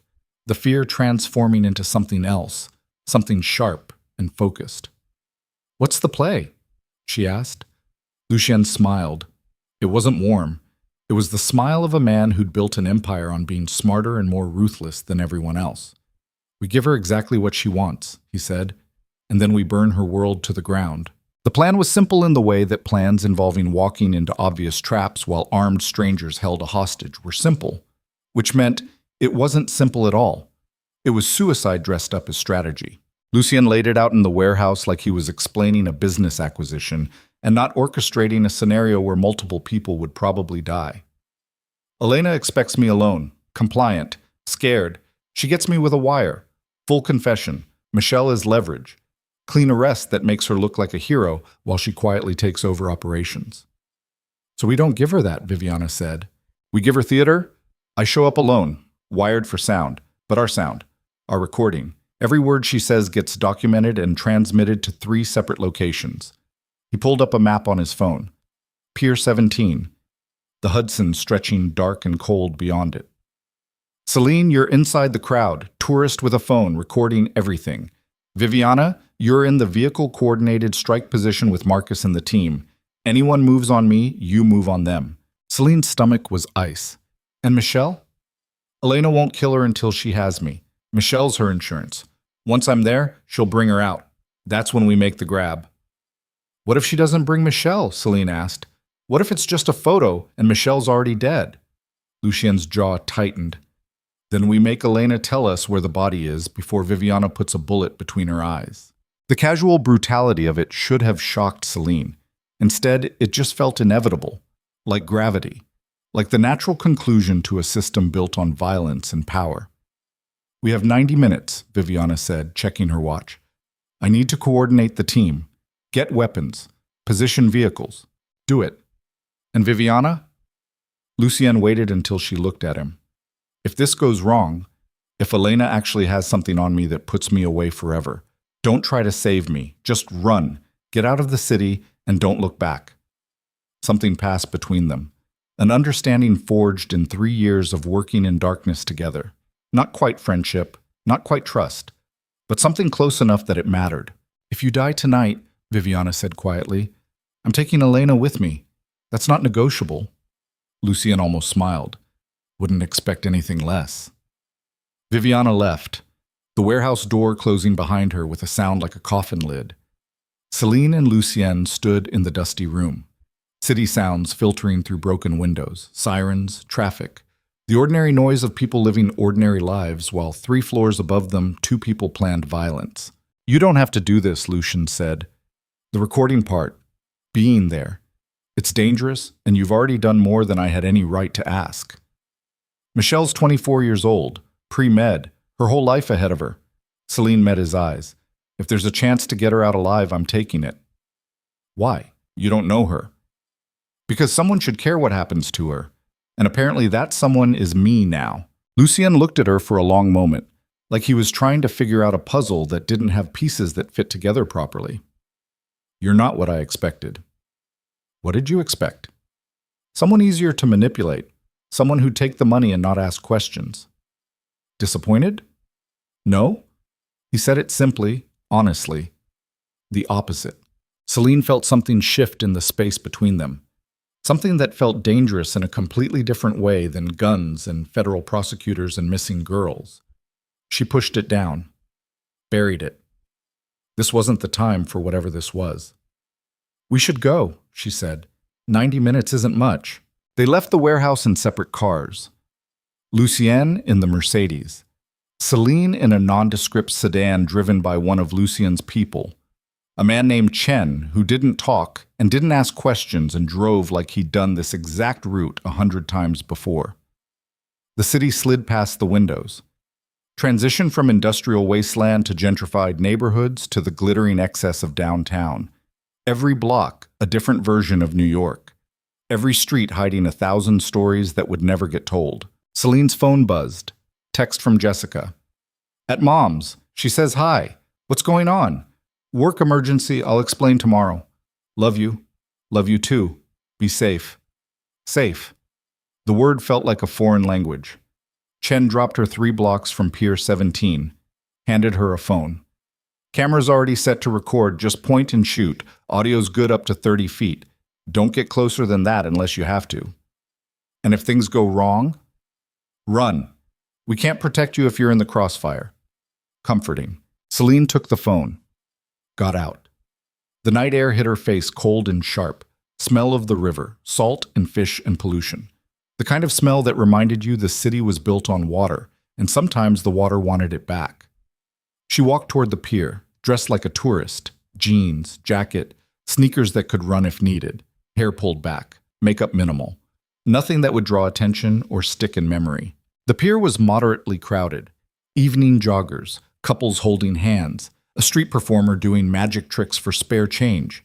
Normal people doing normal things while 50 yards away someone was about to get arrested or killed or both. Celine found a bench with good sightlines. Sat, pulled out the phone. Pretended to scroll social media while actually scanning faces. Looking for Elena, looking for Michelle, looking for anyone who looked like they were about to commit violence. 7:45, 15 minutes until the meet. A black SUV pulled up to the north entrance. Tinted windows. Engine running. Celine couldn't see inside but felt eyes watching. Probably Viviana and the team. Position. Ready. 7:50. Lucian arrived on foot. Walking casual, hands in pockets. Looking like any wealthy businessman taking an evening stroll. But Celine could see the tension in his shoulders, the way his eyes tracked every movement, every shadow. He walked to the end of the pier, stood looking out at the water, waiting. 7:55. A woman approached from the south. Professional, confident, dark pantsuit, hair pulled back severe. Even from 30 yards away, Celine recognized her from the photos. Elena Costas, federal prosecutor, criminal, predator in government clothing. She walked right up to Lucian, stood beside him, both of them looking out at the Hudson like they were discussing the weather instead of empires and murder. Celine lifted the phone, started recording, zoomed in just enough to get faces. Audio would be rough with the water and wind, but maybe enough. "You came," Elena said. Her voice carried over the ambient noise, clear, controlled. "You have Michelle. I want to see her. And you'll get to, after we talk." "About what?" "About how this ends." Elena turned to face him. "You've been smart, Lucian. Smarter than most. Built an empire while keeping your hands relatively clean, but empires require foundations, and yours is crumbling." "Because you've been sabotaging it," Elena smiled. "Because you trusted the wrong people. Viviana, Marcus. Even this new girl you've been dragging around, they're all liabilities. And you're offering to help me identify them? How generous." "I'm offering you a choice. Work with me. Legitimize your operations through channels I control. Pay a reasonable percentage for protection and oversight, or refuse and watch everything you built burn while you rot in a federal prison." Lucian's laugh was cold. "You want a partnership. I want efficiency. You're good at what you do. I'm good at what I do. Together we could control this city in ways neither of us could alone. And Michelle goes free, unharmed, as soon as you agree." Celine's hands were shaking. She gripped the phone tighter, kept recording, every word, every gesture. "Where is she?" Lucian asked. Elena pulled out her phone, typed something. 30 seconds later, a van pulled up near the south entrance. Side door opened. Michelle was inside. Tied, gagged, but alive, eyes wide with terror. 2 men stood beside her, armed, ready. "There's your proof of life," Elena said. "Now, do we have a deal?" Lucian stared at the van, at Michelle, his expression unreadable. "You've been planning this for years," he said quietly. "The investigation that went nowhere, the access to my accounts, setting up Viviana to take the fall. Very thorough. I'm good at my job." "Both of them, apparently." Elena's smile sharpened. "So?" Lucian pulled out his phone. "I need to make a call first. Let Viviana know the situation." "No calls." "Then no deal. She's my operations director. She needs to know about organizational changes." Elena considered, nodded. "Speakerphone, so I can hear." Lucian dialed, put it on speaker. It rang twice. Viviana's voice. "Status?" "We have a situation. Elena's here. She's proposing a partnership. I need you to stand down the team. Silence on the line. Then, are you serious? Completely.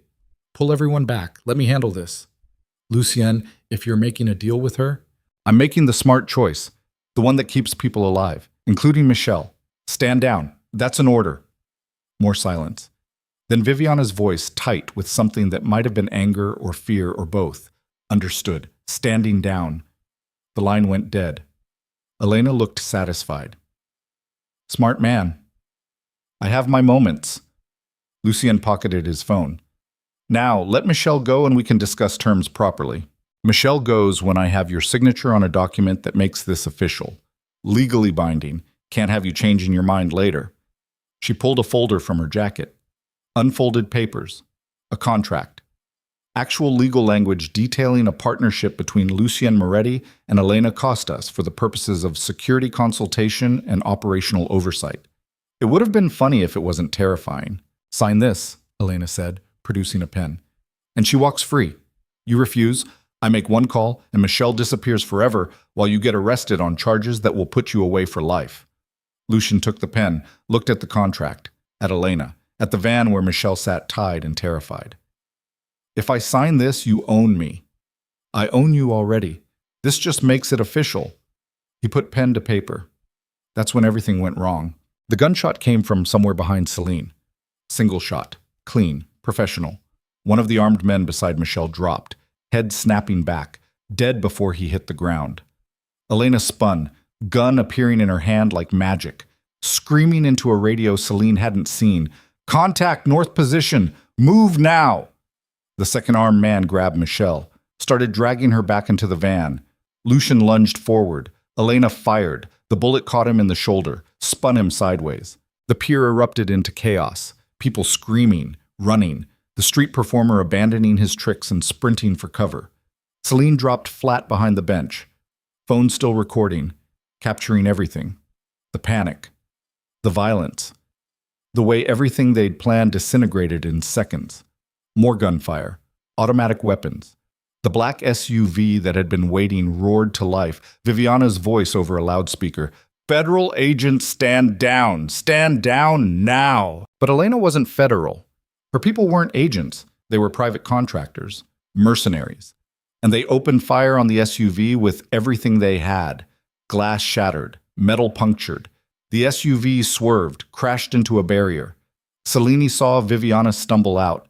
Blood on her face, gun in hand, firing back at shadows. The van with Michelle started moving, pulling away from the pier. Lucian was on the ground, clutching his shoulder, blood between his fingers. He looked up, found Celine's eyes across the distance, mouthed one word, run.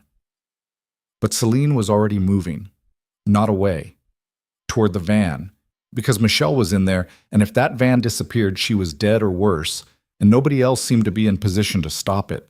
She ran, full sprint, phone still recording in her hand like some kind of insurance policy against her own stupidity. The van door was still open. Michelle inside. New armed man at the wheel, starting to accelerate. Celine jumped, grabbed the door frame, pulled herself up and inside with strength born from pure adrenaline and desperation. The driver turned, eyes wide, started reaching for his weapon. Celine slammed the phone into his face, screen cracking, his nose breaking, blood spray. He lost control. The van swerved, hit a light post, metal screaming. Celine thrown forward, Michelle screaming through the gag. The van stopped, engine dead, windshield cracked into spiderweb patterns. Celine pulled herself up. Everything hurt, probably had broken ribs or worse. Didn't matter. She crawled to Michelle, started working on the ropes. It's okay, she said, fingers fumbling with knots. You're okay. I've got you. Michelle was crying, shaking, but alive. The ropes came loose. Celine pulled the gag free. Where's Anthony? Michelle's first words. Not about herself, about her brother. Celine's heart broke. We need to go, now. I'll explain everything, but we have to move. She hauled Michelle toward the door. They stumbled out. The driver was unconscious, bleeding. The pier was war zone. Gunfire still echoing, bodies on the ground. Couldn't tell who was alive and who wasn't. A hand grabbed Celine's arm. She spun, ready to fight. Viviana, face covered in blood from a gash on her forehead, eyes wild. Get her out of here, both of you. Now! Where's Lucian? Pinned down. Elena has him. Go. I'm not leaving. You want to save him? Then get Michelle somewhere safe and get that recording to the media. Every news station. Every website. Make Elena toxic. It's the only leverage we have. Viviana pressed car keys into Celine's hand, pointed at a sedan 30 yards away. Gray Honda, go. Don't stop until you're out of the city. She turned and ran back toward the firefight, gun raised, disappearing into smoke and darkness. Celine grabbed Michelle's hand. They ran, stumbling. Michelle barefoot and terrified. Celine half blind with adrenaline and fear. They made it to the Honda.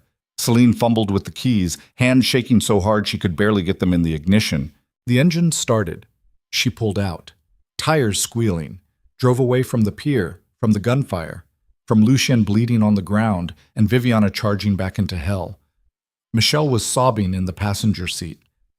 What's happening? Where's Anthony? Why won't you tell me about Anthony? Celine couldn't answer, could barely see through the tears that suddenly blurred her vision. She drove.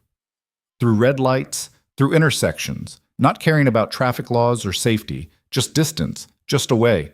Her phone buzzed, the cracked recording phone, still somehow functional, text from an unknown number.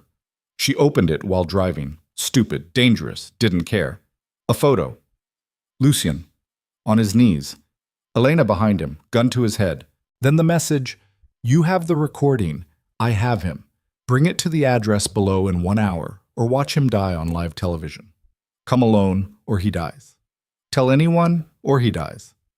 Try anything clever, or he dies. You have 59 minutes. An address in Brooklyn. Warehouse District, the kind of place where screams wouldn't carry and bodies could disappear. Celine pulled over, hands gripping the wheel so hard her knuckles went white. Michelle was staring at her. What is it? I need you to listen very carefully, Celine said. Her voice sounded distant, like someone else was talking. I'm going to drop you somewhere safe. Give you this phone. You're going to send the recording to every media contact you can find. News stations, papers, online journalists, everyone. Can you do that? I don't understand what's... Can you do it? Yes or no? Michelle nodded, still crying but focused. Yes. Good. Because if I don't come back, that recording is the only thing that proves what Elena did, what she is. It's the only justice you or Anthony or any of us are going to get. Come back from where? What are you doing? Celine didn't answer, just drove, heading for the address Elena had sent. Toward another trap, another scenario where she was probably going to die. But Lucian was alive. For now. And if there was a chance to keep him that way, Celine was going to take it, even if it killed her. She dropped Michelle at a 24-hour diner in Queens, gave her the phone, $200 cash from the center console, instructions to wait 2 hours, and if Celine didn't call, send the recording and disappear. Michelle grabbed her hand. Who are you? Someone who made a lot of bad choices very quickly. Celine pulled away. 2 hours. Then send everything. She got back in the car, drove toward Brooklyn, toward the address, toward whatever was waiting. The warehouse was exactly what she expected. Abandoned, dark. Industrial complex that had stopped being useful to anyone legitimate years ago. Celine parked outside, checked the glove compartment, found a gun. Small. Probably wouldn't stop anyone serious, but made her feel slightly less helpless. She got out, walked toward the entrance. Door was open, waiting. Inside was darkness and the smell of old machinery. Her footsteps echoed on concrete. She walked deeper, following the only light source. A room at the back. Elena was waiting. Lucian was there, still alive, still bleeding, tied to a chair, duct tape over his mouth, eyes furious. 2 men stood behind him, armed, professional. The kind of people who killed for money and slept fine afterward. Elena smiled when Celine entered. You actually came. Interesting. Most people would have run. Most people aren't stupid enough to make the choices I've made this week. True. Elena gestured at Lucian. He's alive, as promised. Now give me the phone and you both walk out of here. The recording's already gone, sent to multiple locations, uploading to cloud servers. Even if you kill us both, it's out there. Elena's smile didn't falter. No, it's not. Because if it was, I'd already be getting calls from my superiors. Already see it trending online. And I'm not. Which means you're bluffing. Celine's stomach dropped. Because Elena was right. Michelle had the phone. But Michelle hadn't sent anything yet. Was waiting for Celine's call or the 2-hour deadline. And Elena knew it. You're smart, Elena said. Smarter than I gave you credit for. But not smart enough. You came here thinking you could trade yourself for him. Play the hero. But you don't understand how this works. She walked closer, gun loose in her hand, casual. Like this was a conversation and not a prelude to murder. I don't need the recording, Elena continued. It's your word against mine. A federal prosecutor with a perfect record versus a waitress with a criminal history who's been sleeping with a known crime boss. Who do you think people will believe? I haven't slept with... Celine stopped. You've been watching me. This whole time. Since the moment Lucian brought you into his world. Every conversation, every meeting, building a profile, making sure I knew exactly how to use you when the time came. The pieces fell into place. The fake FBI agent, the convenient timing, the way everything had been orchestrated to put Celine exactly where Elena wanted her. You sent Michelle that message, Celine said, the one that got her running. You made her think she was protecting Anthony, but you were really isolating her, making her desperate enough to track the money, to gather evidence you could later claim she fabricated. Very good. Yes, Michelle's thorough. Made perfect documentation of the money trail, which I'll now use to prosecute Lucian while positioning myself as the hero who brought him down. Elena's eyes were cold. Anthony died protecting her. Lucian dies because of her. Poetic. Lucian was making sounds behind the duct tape, thrashing against the restraints, the chair creaking. And me? Celine asked. Where do I fit? You're the tragic victim. The girl who got caught up in something too big for her. Killed trying to escape. Your body found at the scene. Evidence of Lucian's brutality. Makes the case against him even stronger. Elena raised her gun, pointed it at Celine's chest. Nothing personal, she said. You were just in the wrong place at the wrong time with the wrong skill set. Celine's hand moved toward the gun in her jacket. Too slow. Elena was faster. The shot rang out, but the bullet didn't hit Celine. Elena staggered, red bloom spreading across her shoulder, gun dropping from her hand. Behind her, one of the armed men lowered his weapon. The other turned, confused. The shooter pulled off his mask. Marcus. Lucian's man. The one who'd been nervous at the gala. Who'd checked his watch 17 times. Sorry, boss, he said, looking at Lucian. Took longer than expected to get into position. The second-armed man raised his gun. Marcus shot him. Clean. Professional. The body dropped. Elena was on the floor, clutching her shoulder, blood between her fingers, face contorted with pain and rage. Marcus crossed the room, cut Lucian's restraints, pulled off the tape. Lucian stood, unsteady, still bleeding from his own shoulder wound. He walked to Elena. Looked down at her with an expression Celine couldn't read. You almost had me, he said quietly. The perfect plan, the perfect manipulation. Almost. You can't prove anything, Elena spat, blood on her lips. My people will bury you. Even if that recording surfaces, I have lawyers who'll shred it, experts who'll call it fake. You're done. Lucian picked up her gun, checked the chamber. Maybe, but you made one mistake. What? You underestimated how far people will go to protect someone they care about. He looked at Celine when he said it, then back at Elena. Marcus has been working with Viviana for months since you approached him about flipping on me. He came to her immediately, told her everything, every plan you laid out, every move you wanted him to make. And together they fed you exactly what you wanted to hear while building a case against you that doesn't require recordings or testimony. Elena's face went pale. Bank records, Lucian continued. Routing numbers for every transaction you thought you'd hidden. Communications you thought were encrypted. Meetings you thought were private. All documented by people you never thought to suspect. He pulled out his phone, showed her the screen. Emails. Photos. Spreadsheets. A mountain of evidence. Viviana's been playing you, he said, since the moment you approached Marcus. Since the moment you thought you were recruiting him. She knew. She watched. She waited. And now she has enough to bury you in a prison cell for the rest of your life. Elena tried to speak, coughed blood instead. Marcus pulled out zip ties, secured her hands, pulled her to sitting. Lucian turned to Celine. You okay? She wasn't. She was shaking and terrified and pretty sure she was going into shock. But she nodded. Michelle? Safe. She has the recording, instructions to send it if I don't contact her. Good. He pulled out his phone, made a call. It's done. Elena's secure. Get the teams here for cleanup. He hung up, looked at Celine, really looked, like he was seeing her for the first time. You jumped into a moving van, he said, for a girl you'd never met. Seemed important at the time. You could have died. Yeah, well, welcome to my week. Something that might have been a laugh escaped him. Then he winced, clutched his shoulder, the adrenaline wearing off, pain setting in. Celine moved to him, helped him sit. The bullet had gone through, clean wound, still bleeding, needed medical attention, but probably not fatal. You're going to need a hospital, she said. We have doctors, ones who don't ask questions. Of course you do. They sat together on the warehouse floor. Blood and sweat and the exhaustion of people who'd survived something they shouldn't have. Sirens in the distance, getting closer. That's not for us, Lucian said. Elena made a lot of enemies, federal agents who've been investigating her for months. They've been waiting for enough evidence. Viviana made sure they got it about an hour ago. Anonymous tip. Complete documentation. By morning, Elena Costas will be the biggest corruption scandal in New York history. And you? I'll be the victim. The business owner she tried to extort.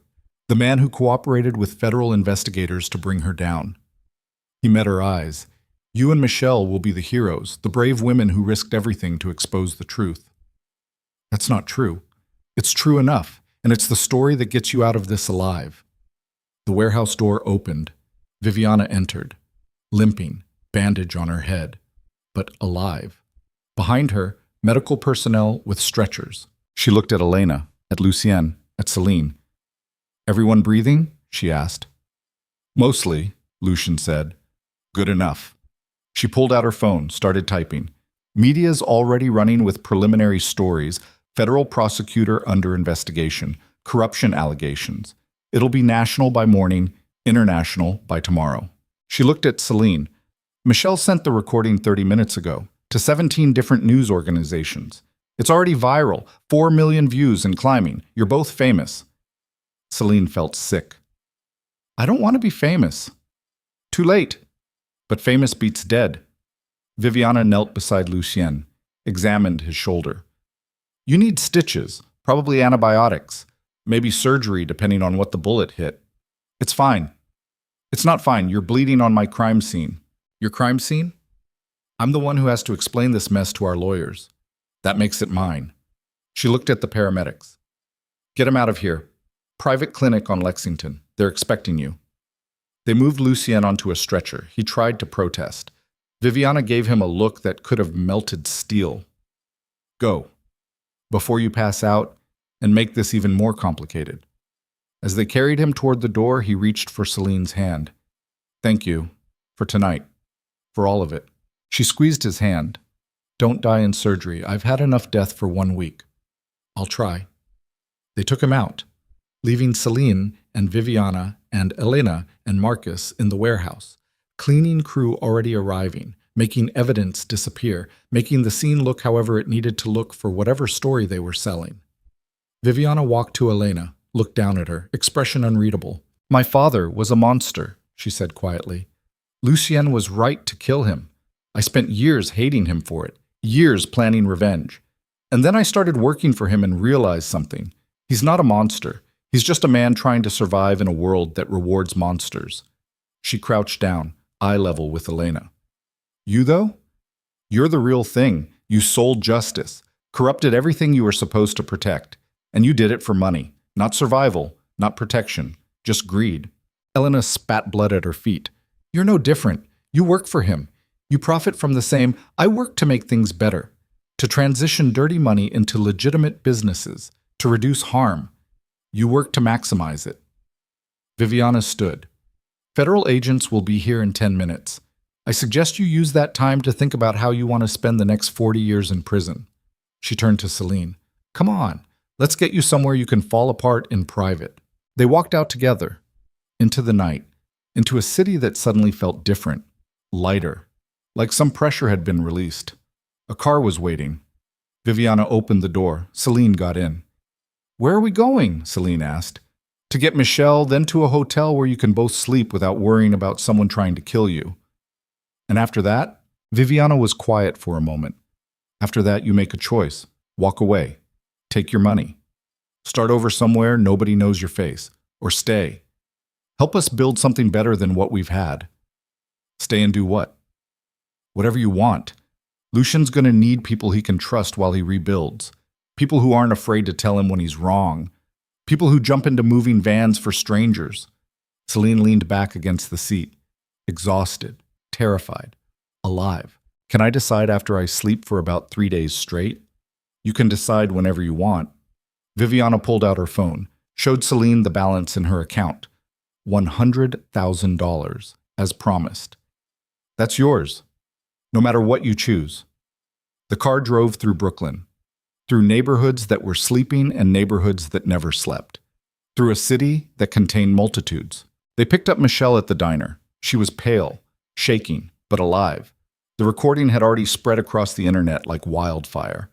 Her face was on news sites, her name trending.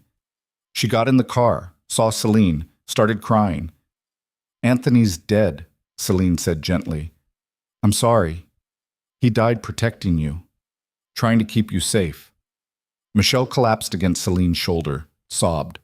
The kind of grief that came from losing the only family you had in a world that didn't care about your pain. Celine held her. Let her cry. Because what else could she do? The hotel was nice, actually nice, the kind of place Celine had only seen in magazines. Viviana got them a suite, 2 bedrooms, security at the door. Sleep, she said. I'll be back in the morning to check on you. If you need anything before then, call this number. She left. Celine helped Michelle to one of the bedrooms, got her into bed, still wearing the clothes she'd been kidnapped in, too tired to change. I don't know what to do, Michelle whispered. Without him, without Anthony, I don't know how to exist. You exist the way you did before, 1 minute at a time, 1 breath at a time, until someday it gets easier. Does it get easier? Celine thought about foster care, about losing people, about surviving when survival felt impossible. Eventually, she lied. Michelle fell asleep, still crying. Celine went to her own room, stood in the shower, let hot water wash away blood and dirt and the feeling of almost dying. She stayed there until the water ran cold, then longer, until her skin was numb and her thoughts stopped racing. She dried off, fell into bed, stared at the ceiling. Her phone buzzed, text from Lucian. Surgery went fine. Bullet missed everything important. I'll live. She typed back, Good. I'd hate to have jumped into that van for nothing. You're insane. Takes one to know one. Get some sleep. We'll talk tomorrow. About? Everything. What comes next, what you want, what we can build if you stay. Celine stared at the message, at the possibility it represented, at the choice she'd have to make when morning came, stay or go, safety or purpose, the life she'd planned or the life that had chosen her. She fell asleep before she could decide, and dreamed of moving vans and gunfire and dark eyes that saw through all her defenses to the person underneath. When she woke, the sun was rising over Manhattan, the city glowing gold and red, beautiful and brutal and unforgiving. Her phone was full of notifications, news alerts, messages from Jessica freaking out about seeing Celine's face on television, missed calls from numbers she didn't recognize, and one text from Viviana, press conference at noon. Elena's been formally charged with 47 counts of corruption, racketeering, and conspiracy to commit murder. You and Michelle are requested to attend. Optional, but recommended. The world wants to see the heroes. Heroes. The word felt wrong, like wearing someone else's clothes. But maybe that's what heroism was. Doing the terrifying thing anyway, jumping into the van, making the choice, surviving and helping others survive. Celine got dressed, woke Michelle, Together they went downstairs where Viviana was waiting with coffee and a team of lawyers and a future neither of them had expected. The press conference was chaos, cameras everywhere, reporters shouting questions. Lucian standing beside the federal agents who'd arrested Elena, telling the story of the brave prosecutor who'd tried to corrupt his business and the even braver women who'd exposed her. It was theater, carefully staged, every word rehearsed. But the evidence was real. The charges were real. Elena would spend the rest of her life in prison. And Celine?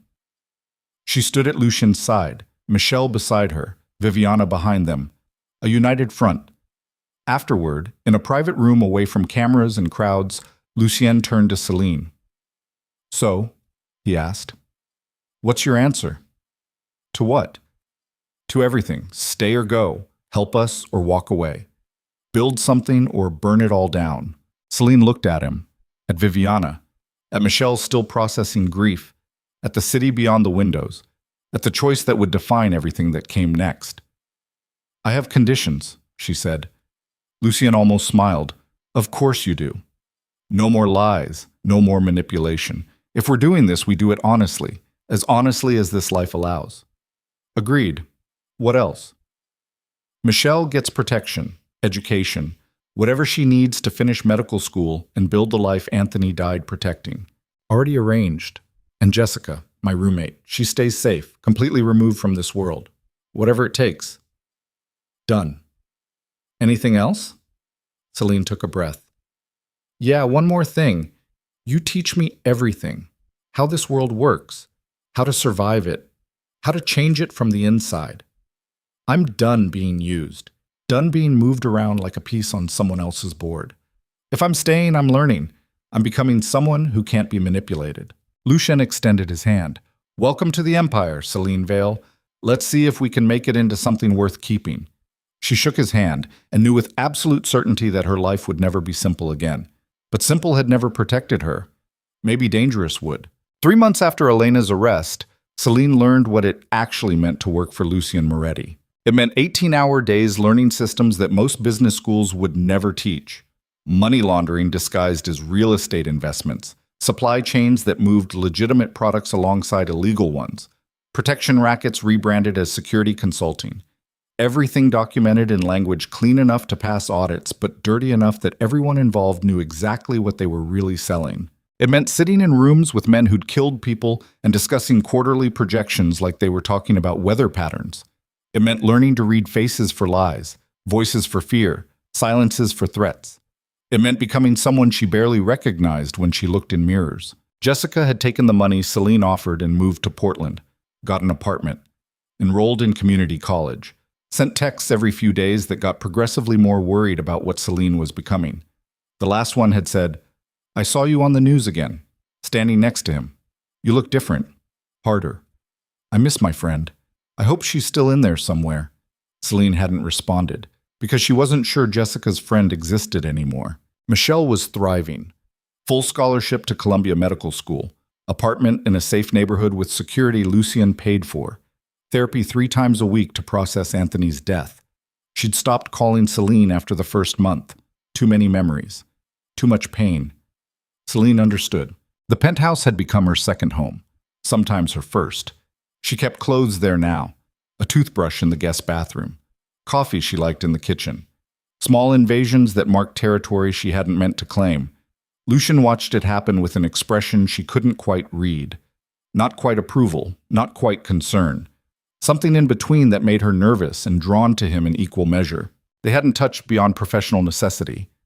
Hadn't crossed lines that once crossed couldn't be uncrossed. But the tension between them was a living thing, present in every conversation, every shared glance, every moment they spent alone in rooms that suddenly felt too small. Viviana noticed. Of course she did. Viviana noticed everything. "You're playing a dangerous game," she said one evening while they reviewed shipping manifests in Lucian's office. He'd stepped out to take a call, left them alone with spreadsheets and secrets. "I'm not playing anything," Celine said. "Then you're even more naive than I thought." Viviana closed her laptop, looked at Celine with those calculating eyes that saw through every defense. "He cares about you. Actually cares. Not the way he cares about assets or investments, the way that makes people weak. I haven't done anything yet. You exist. That's enough. You remind him that there's more to life than survival and power. You make him want things he can't have. It's dangerous for both of you. What do you suggest? I quit? Disappear? I suggest you decide what you actually want before someone gets killed over it. Viviana stood, gathered her things. This world doesn't allow for love, Celine. It allows for loyalty, obligation, mutual benefit. But love? Love gets people buried. She left before Celine could respond. Lucien came back 5 minutes later, saw Celine staring at nothing. What did Viviana say? That I'm making you weak. She's not wrong. He sat down across from her. 3 months since the shooting, shoulder healed, scar hidden under expensive shirts. You do make me weak. You make me want to be something other than what I am. And what are you? A man built from violence who's trying to figure out how to unmake himself without collapsing the empire in the process. He leaned back, exhausted. It's harder than I thought it would be. The unmaking or the empire? Both.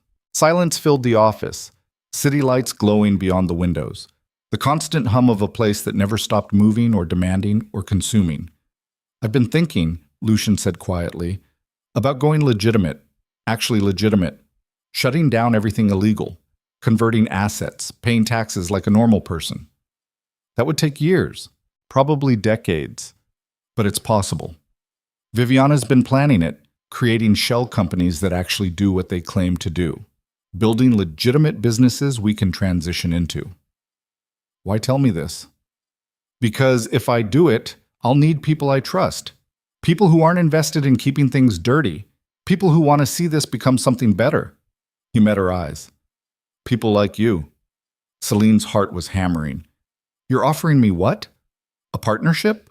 I'm offering you a future, if you want it, if you're willing to stay and help build it. What about Viviana? Marcus? Your people who've been with you for years?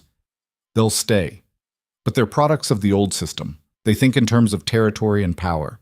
You think in terms of people and consequences. That's what we need if we're actually going to change. You barely know me. I know you jumped into a moving van for someone you'd never met. I know you stood up to me when everyone else in that restaurant ran.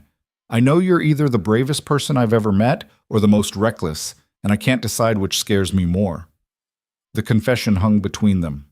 Celine stood, walked to the window, looked out at Manhattan glowing like a circuit board. If I stay, if I help you do this, what happens to us? What do you want to happen? I don't know. But Viviana's right. This thing between us is dangerous. It's distracting. It's inevitable, Lucian finished. He'd moved behind her, close enough that she could feel his presence like heat. We can pretend it's not there. Keep things professional.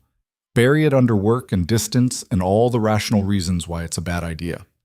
Or we stop pretending and deal with the consequences. Celine turned, found herself inches from him, close enough to see the scar on his collarbone from a fight years ago. Close enough to smell coffee and expensive cologne and something underneath that was just him. The consequences include people thinking I'm sleeping my way into power, she said, that I'm using you, that everything I've earned is actually just because you want me in your bed. Let them think it. You'll prove them wrong. And if I can't, if being with you undermines everything I'm trying to build, then we end it, walk away from each other, and focus on the work. But at least we'll know. His hand came up, touched her face, gentle, careful, like she might break. At least we won't spend the rest of our lives wondering what if.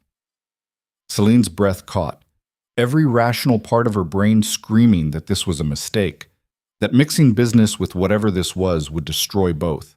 But she'd spent her whole life being rational, being careful, playing it safe, and safe had never protected her. She kissed him.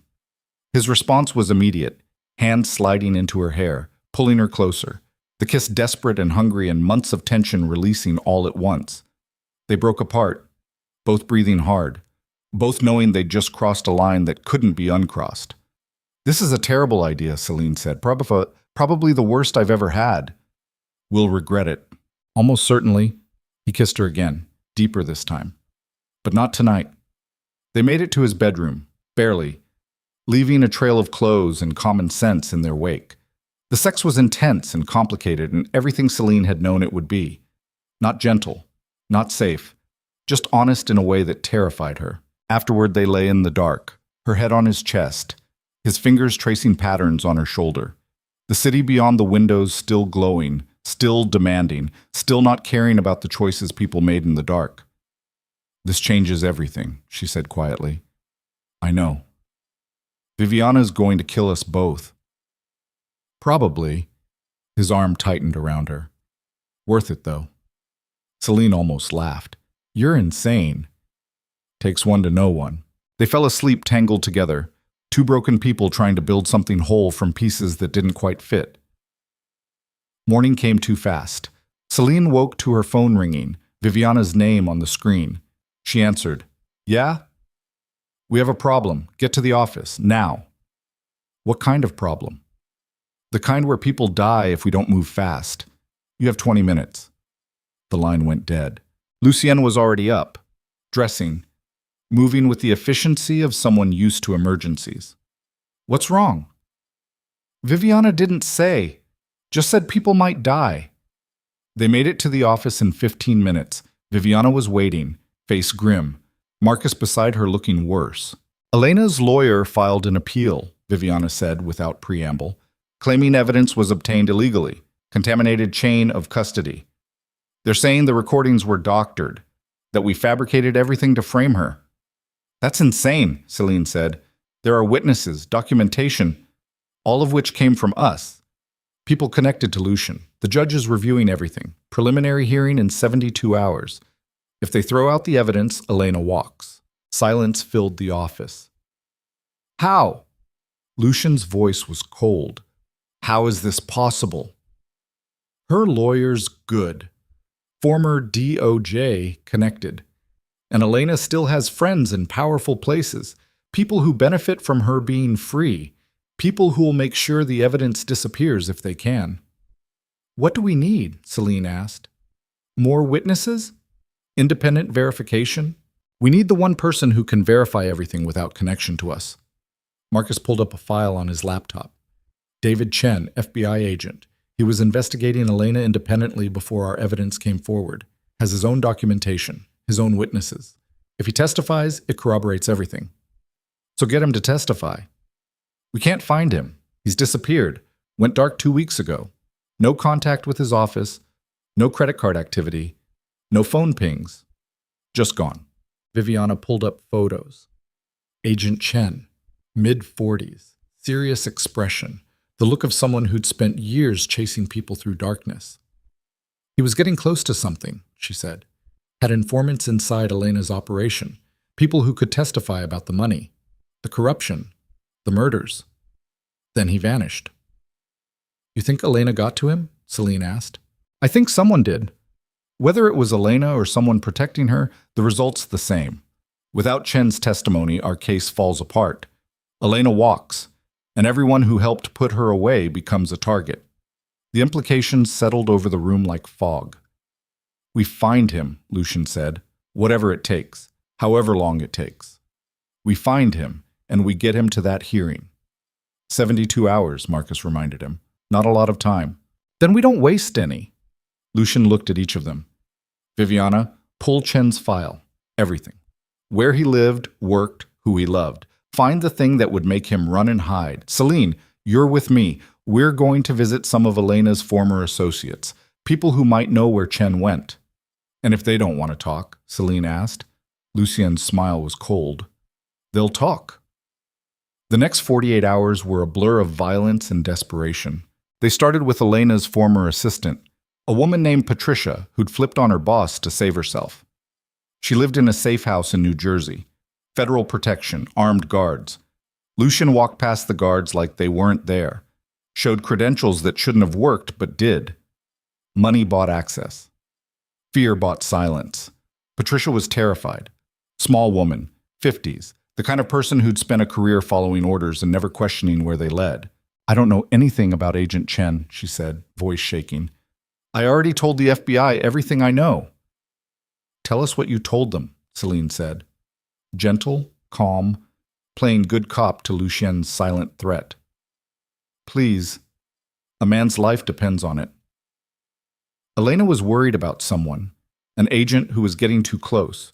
She had meetings about it, private ones, with people I'd never seen before. What people? I don't know. She sent me out of the room, but I heard names. Volkov, someone called the broker, and Chen. She mentioned Chen specifically, said he needed to be handled before the arraignment. Handled how? Patricia's eyes filled with tears. She didn't say, but people who needed handling usually ended up dead or disappeared. That's just how it worked.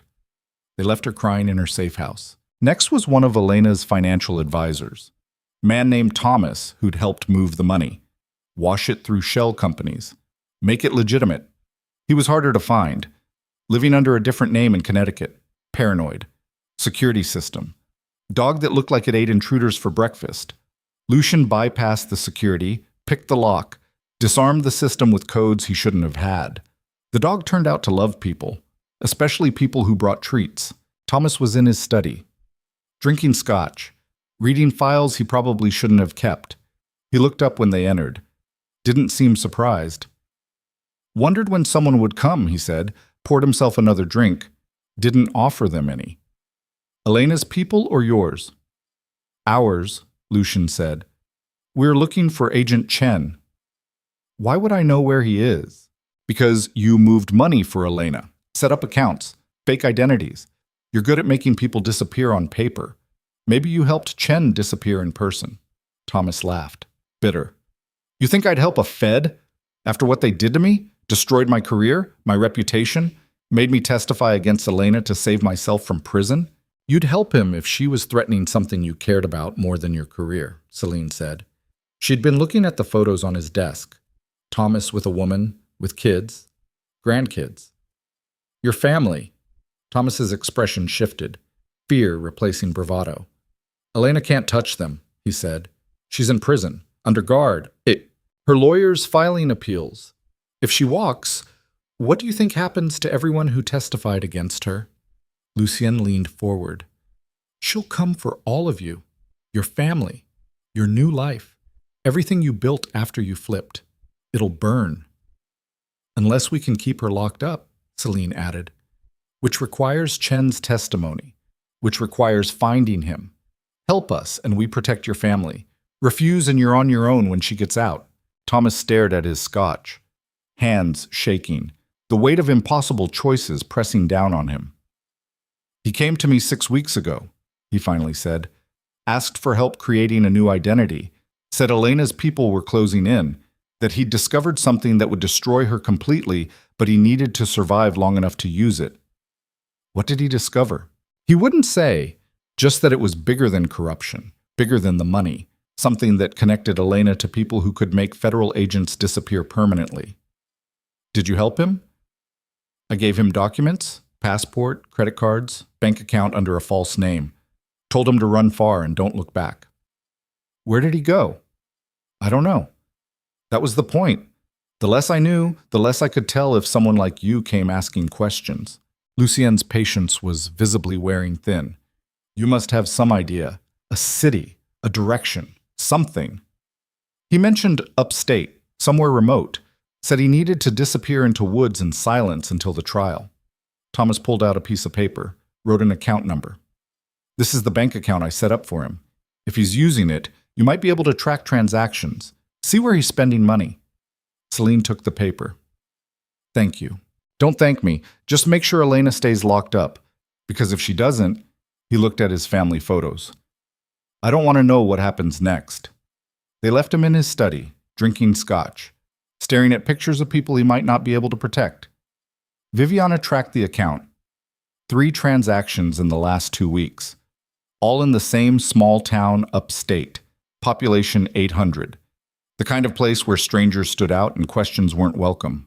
It's a 4-hour drive, she said. You leave now. You can be there by midnight. We're going tonight? Celine asked. Hearings tomorrow afternoon. We're out of time. They took an SUV, Marcus driving, Lucian in the passenger seat, Celine in the back, armed.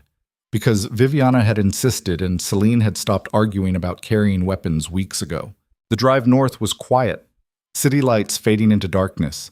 Suburbs becoming rural. Trees replacing buildings. The world getting smaller and quieter until it felt like they were the only people left. They reached the town at 11:47 p.m. One main street, post office, general store, bar that was closed. Everything dark except streetlights that hummed with insects.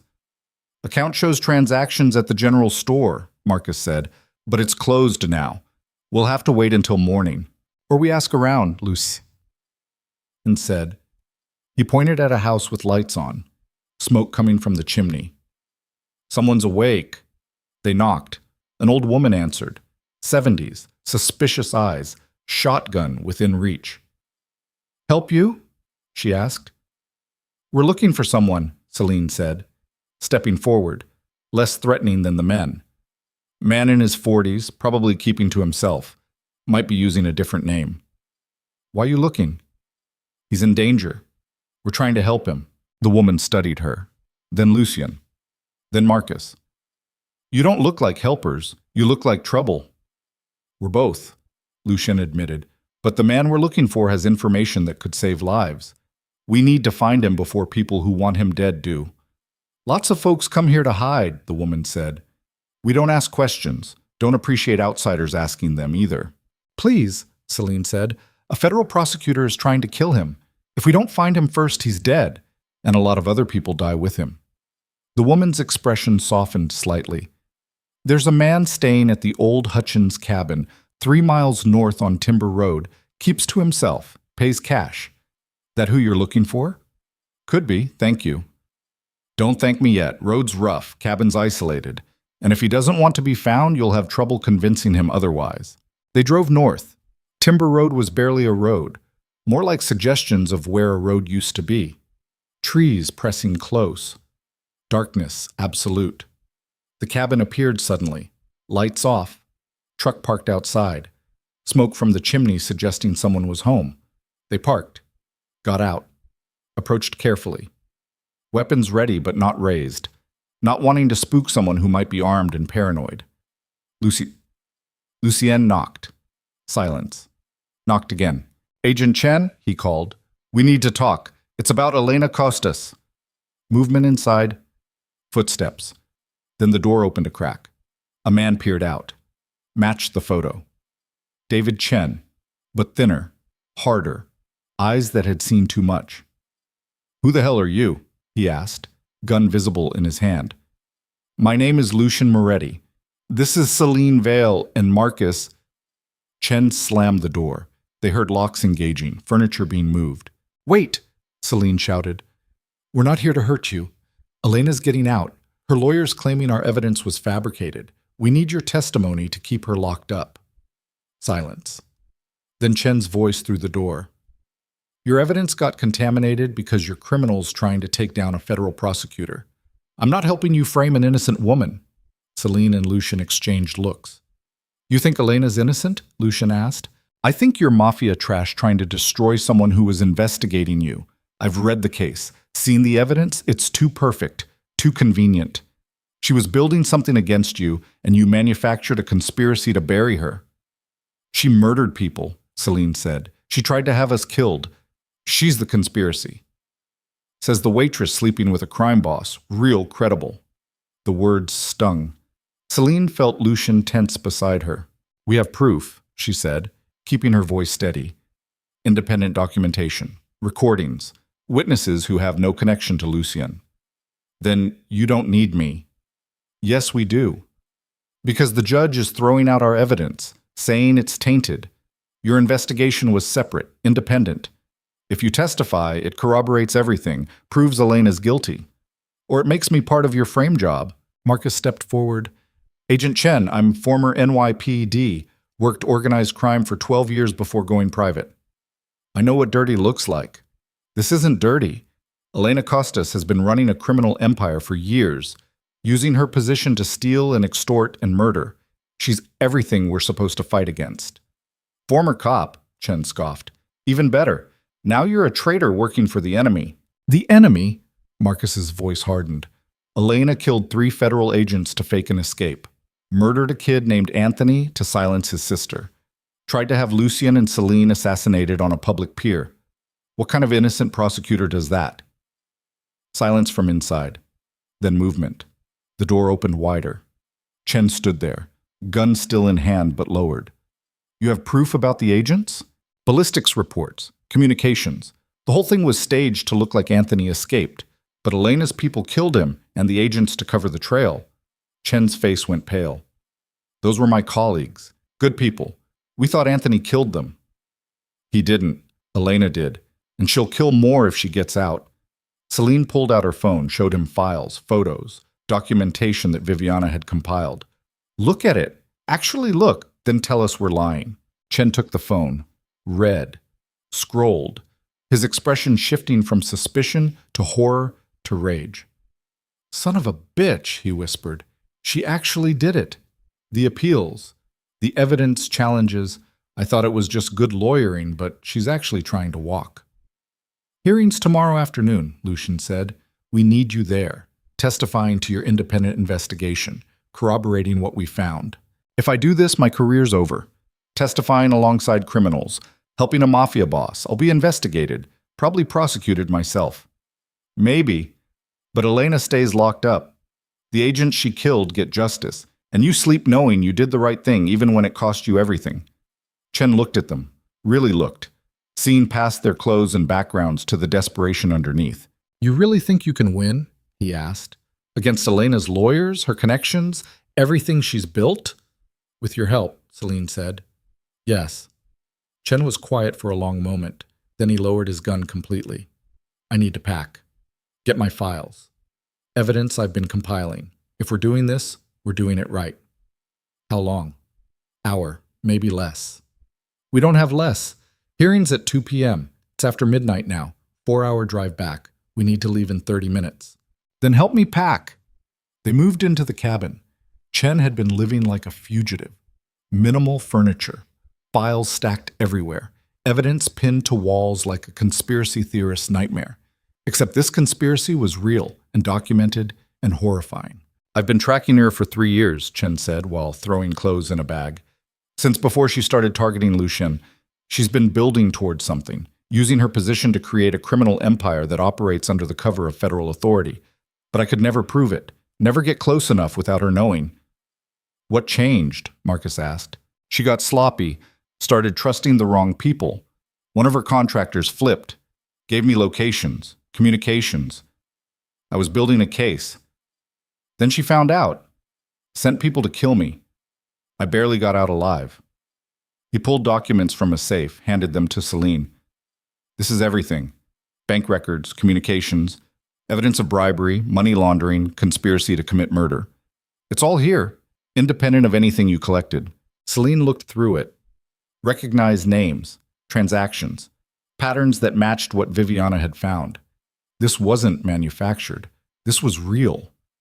How did you survive? She asked. If Elena sent people to kill you, killed them first, 3 men, ambushed me at my apartment. I got lucky. They got dead. Chen's voice was flat. Been hiding ever since. Waiting for the trial. Hoping Elena would get convicted before she could send more.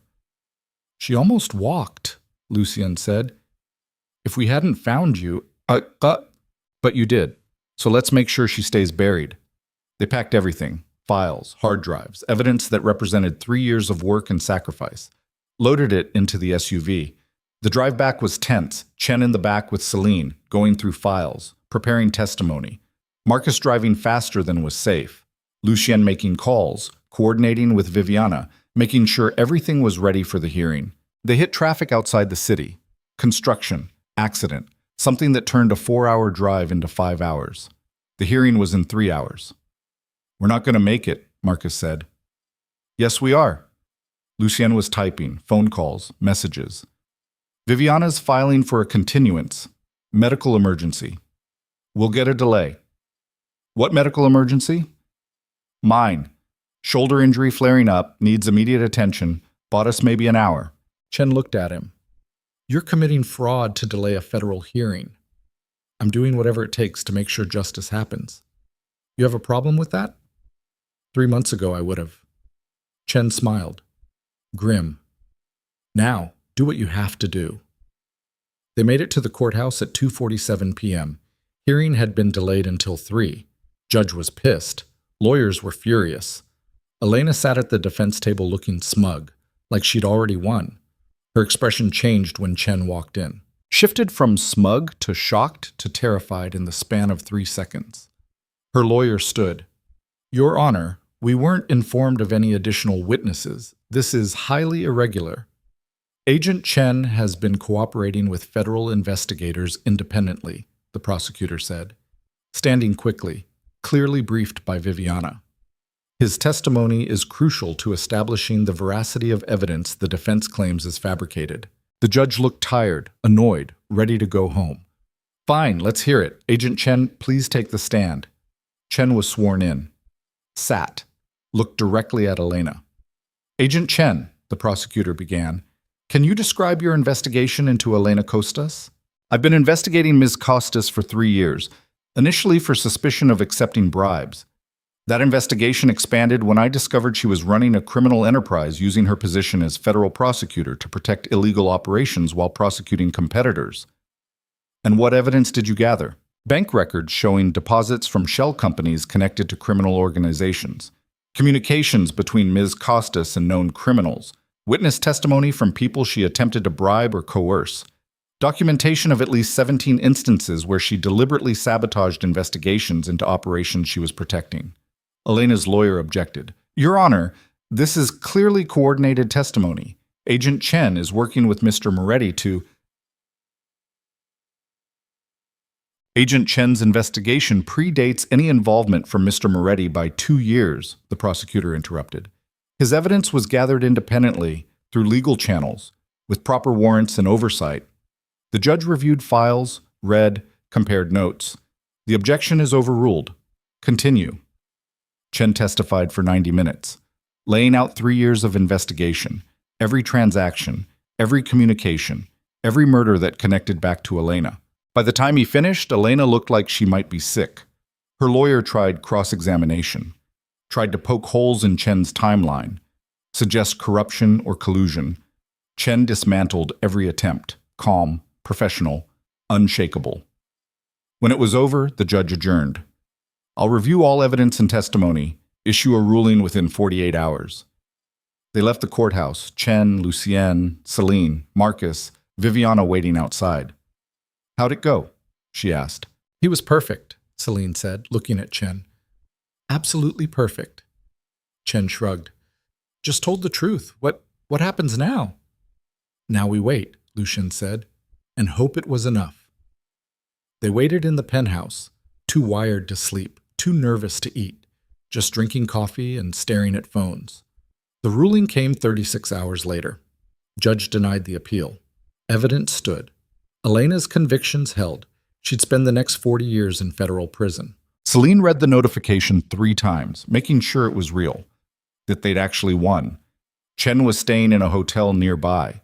Viviana had arranged protection, new identity, relocation once the dust settled.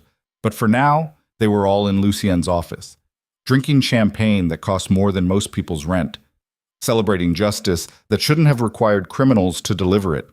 "To winning," Viviana said, raising her glass. "To survival," Marcus added. "To doing the right thing," Chen said, "even when it costs everything." They drank. Celine felt Lucian's hand find hers under the table. Squeezed. She squeezed back. For the first time in months, she let herself believe that maybe this could work, that maybe they could build something legitimate, something good, that maybe she'd found where she belonged. The feeling lasted 3 hours. That's when Marcus got the call. His face went pale. He stood, walked to the window, listened, said, "When?" Then, "How many?" He hung up, turned to face them. "We have a problem," he said. "Elena made bail." The room went silent. "That's impossible," Viviana said. "The ruling denied the appeal. She's supposed to be—" "Appellate court overruled. Emergency hearing. Some technicality about her lawyer not getting due process. They posted bail pending final review, $50 million. She's out." "Where is she now?" Lucian's voice was ice. "Unknown. She was released 2 hours ago. We just got word." Celine's phone buzzed. Text from unknown number. She opened it. A photo. Jessica. Bound, gagged, terrified. Then the message. You took everything from me. Now I take everything from you, starting with everyone you love. Your move. Celine couldn't breathe, couldn't think, just stared at the image of her best friend tied to a chair somewhere dark and cold and full of death. Lucian took her phone, read the message. His expression shifted into something that made everyone in the room take a step back. "Where's Michelle?" he asked. Viviana was already calling. No answer. She tried security, the guards stationed outside Michelle's apartment. "Guards aren't responding," she said, voice tight. "I'm sending backup, but—" Her phone rang. She answered, listened. Her face went white. "Michelle's gone," she said. "Apartment's empty. Signs of struggle. Guards are dead." The room erupted. Everyone talking, planning, weapons being pulled from drawers and safes. Celine sat frozen, staring at Jessica's terrified face. This was her fault. She'd brought Jessica into this world, made her a target, and now she was going to die because Celine had been arrogant enough to think she could play in darkness without consequences. Lucien knelt in front of her, took her face in his hands, made her look at him. "We're getting them back," he said. "Both of them, whatever it takes. You hear me?" She nodded, couldn't speak. "Elena wants a war?" Lucien stood, addressed the room. "Then we give her one. Mobilize everyone, every asset, every contact. I want her found in the next 2 hours. I want to know where she's holding them.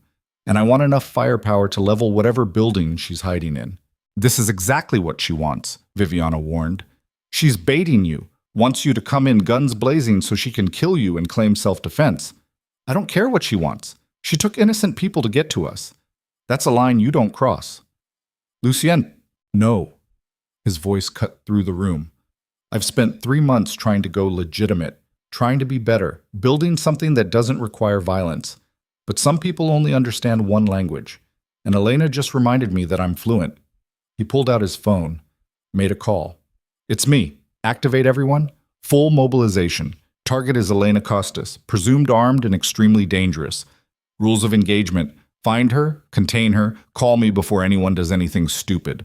He hung up, looked at Celine. "Get ready," he said. "Because tonight, one way or another, this ends." Celine stood, felt something cold and sharp settling into place where fear had been. Elena had made a mistake. She'd taken the 2 people Celine cared about most in the world, and now she was going to learn exactly what happened when you push someone who had nothing left to lose. They had 2 hours to find Elena before she started killing hostages. The hunt was on, and this time someone wasn't walking away alive. The first lead came from a contact Marcus had cultivated in the transit authority. Security footage showing a black van with obscured plates leaving Michelle's building 30 minutes before the guards were discovered dead. The van headed east, toward the waterfront, toward the industrial district where buildings sat empty and screams didn't carry. Viviana cross-referenced the route with properties Elena had access to through shell companies and front operations. Found 3 possibilities. Warehouses that had been inactive for months but still drew power, still had water running, still existed in that gray space between abandoned and operational. "We split up," Lucian said. 3 teams, 3 locations. First one to find them calls the others immediately. No heroes, no solo moves.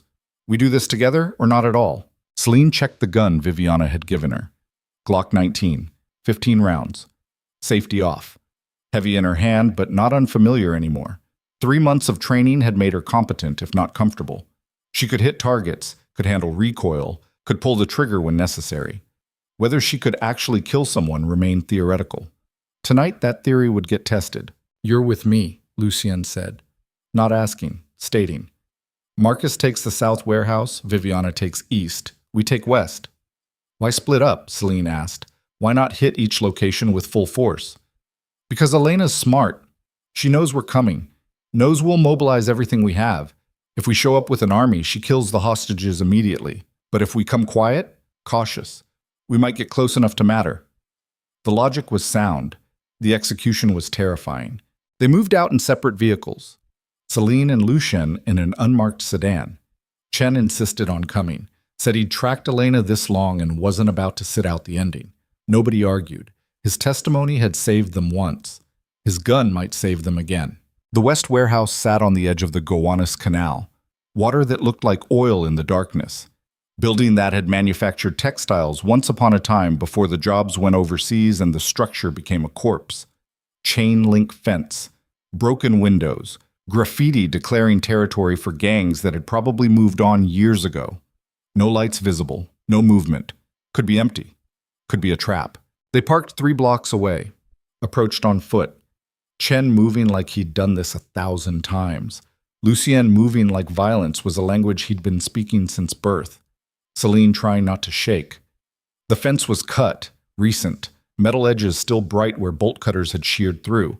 Someone had been here. Recently.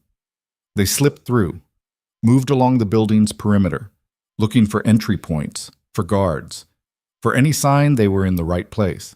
A sound. Faint. From inside. Could have been wind through broken glass, could have been something else. Lucian held up a fist. Stop. Everyone froze. He pointed at a service door, slightly ajar, dark beyond it. Invitation or ambush, hard to tell. Chen moved first, gun raised, smooth, professional, clearing corners like the agent he'd been before everything got complicated. Lucian followed. Celine brought up the rear, heart hammering so hard she could feel it in her throat. Inside was darkness and the smell of rust and old machinery. Their footsteps echoed despite trying to stay quiet. The building was massive. Multiple floors, dozens of rooms, too many places to hide, too many angles to cover. They cleared the first floor, empty, just debris and rats and the ghosts of industry. Second floor. Same. Celine's phone buzzed. Text from Marcus. South location empty. Moving to join you. Another from Viviana. East clear. No sign. Heading west. Which meant this was it. The West warehouse. Elena was here. Had to be. Unless they were wrong and Jessica and Michelle were dying somewhere else while they wasted time in the dark. Third floor. A sound. Definite this time. Voice. Muffled. Coming from the back. They moved faster. Less cautious. Time was currency and they were running out. The room at the end of the hall had light bleeding under the door. Voices inside. Multiple people. One of them, Elena. You really thought you could beat me? Elena's voice. Clear, confident. You're a waitress. A child playing in a world that eats children. You should have taken the money and run when you had the chance. Jessica's voice. Tearful, terrified. I don't know what you're talking about. Please. I didn't do anything. I don't even know you. No, but Celine does, and she loves you, which makes you leverage, makes you valuable, makes you the perfect weapon to destroy her. Celine's vision went red. She started toward the door. Lucian grabbed her arm, shook his head, mouthed, "Wait." Chen moved to the door, listened, held up 3 fingers. 3 people inside besides the hostages. Maybe more. Hard to tell through walls. Lucian's phone buzzed. Text from Marcus. In position outside, north wall, 3 minutes. Another from Viviana. South side, 2 minutes. Ready when you are. They had backup coming, had superior numbers, had every advantage except time. Elena's voice again. Where is she? Your friend. Your brave protector. She's not coming. She's probably already dead. Killed trying to be a hero. You're wrong. Michelle's voice. Stronger than Jessica's, harder. She's coming. And when she gets here, you're done. A sound, flesh hitting flesh, Michelle crying out. Celine didn't wait, kicked the door. Wood splintering, hinges tearing free. She went through gun raised and found exactly what nightmares were made of. Jessica tied to a chair, face bruised, crying, alive. Michelle 10 feet away. Same situation. Blood on her lip, eyes defiant, Elena standing between them, gun in hand, 2 men flanking her, armed, professional. The kind of people who killed for paychecks. Time slowed. Celine's training kicking in. Assess threats. Prioritize targets. Don't think, just move. She fired.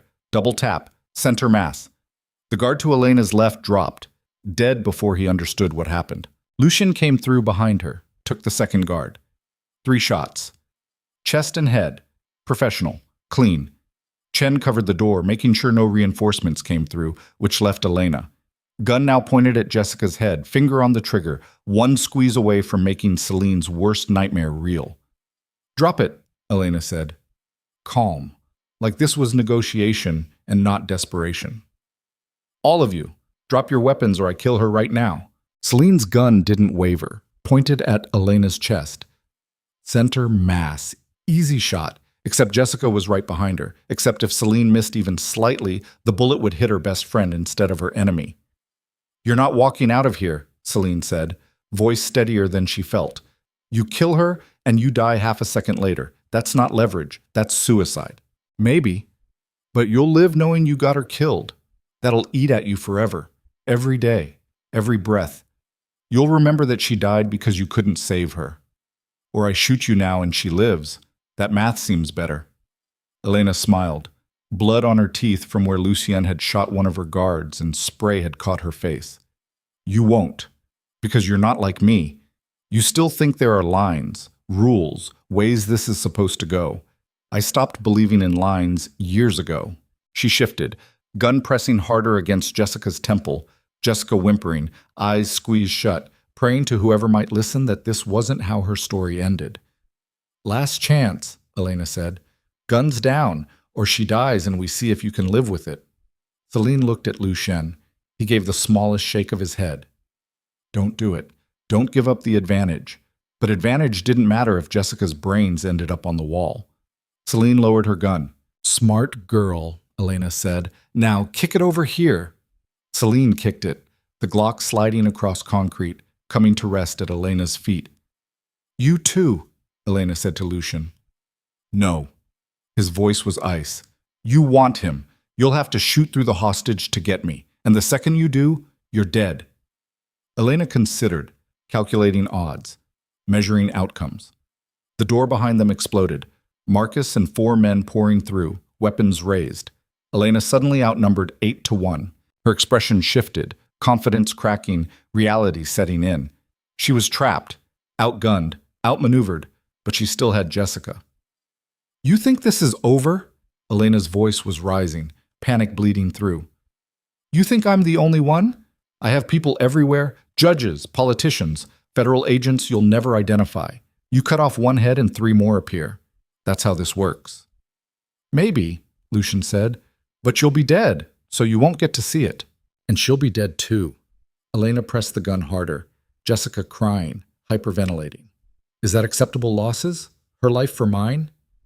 Celine's mind raced, looking for angles, for options, for anything that didn't end with her best friend bleeding out on a warehouse floor. Michelle caught her eye, mouthed something. Celine couldn't quite read it. Then Michelle moved, slammed her chair backward, into Elena.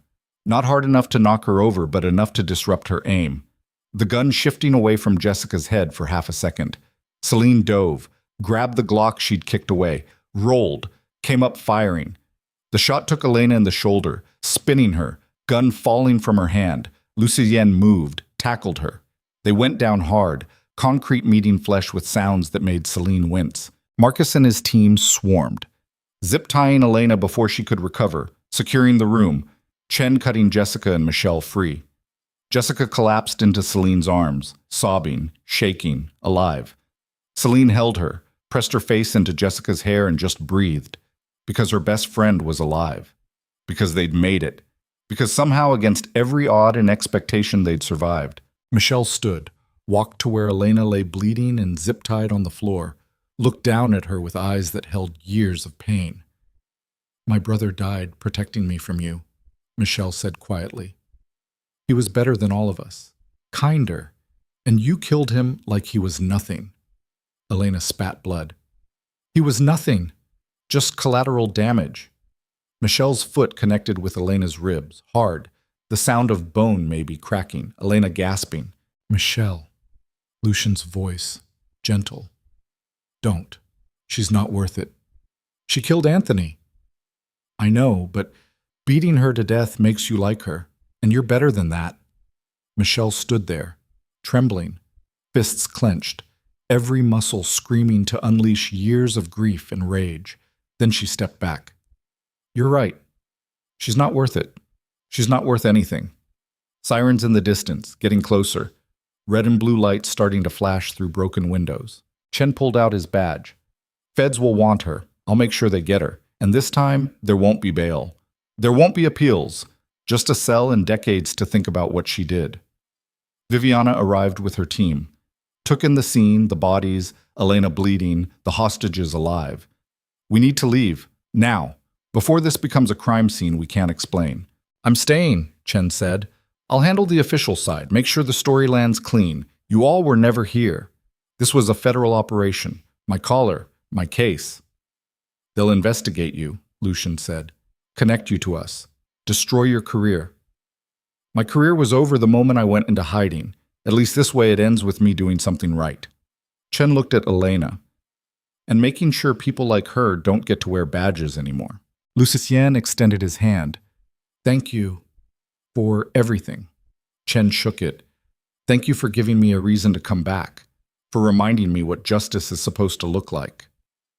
They left Chen with Elena and the bodies and the sirens getting closer, slipped out through the back, into vehicles that disappeared into the city before the first patrol car arrived. The penthouse felt different when they returned, quieter, like something fundamental had shifted in its architecture.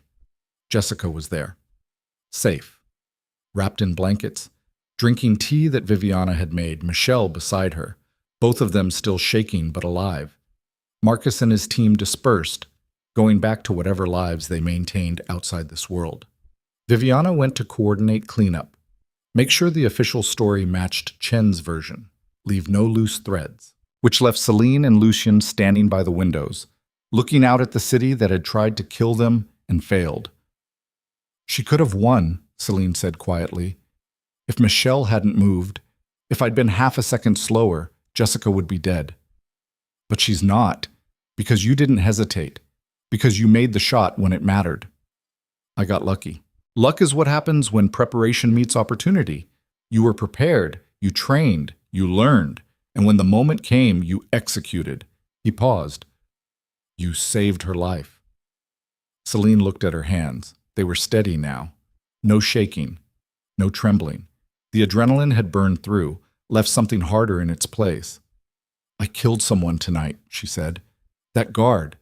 I didn't even think. Just pulled the trigger and he was dead. I know. Does it get easier, the killing?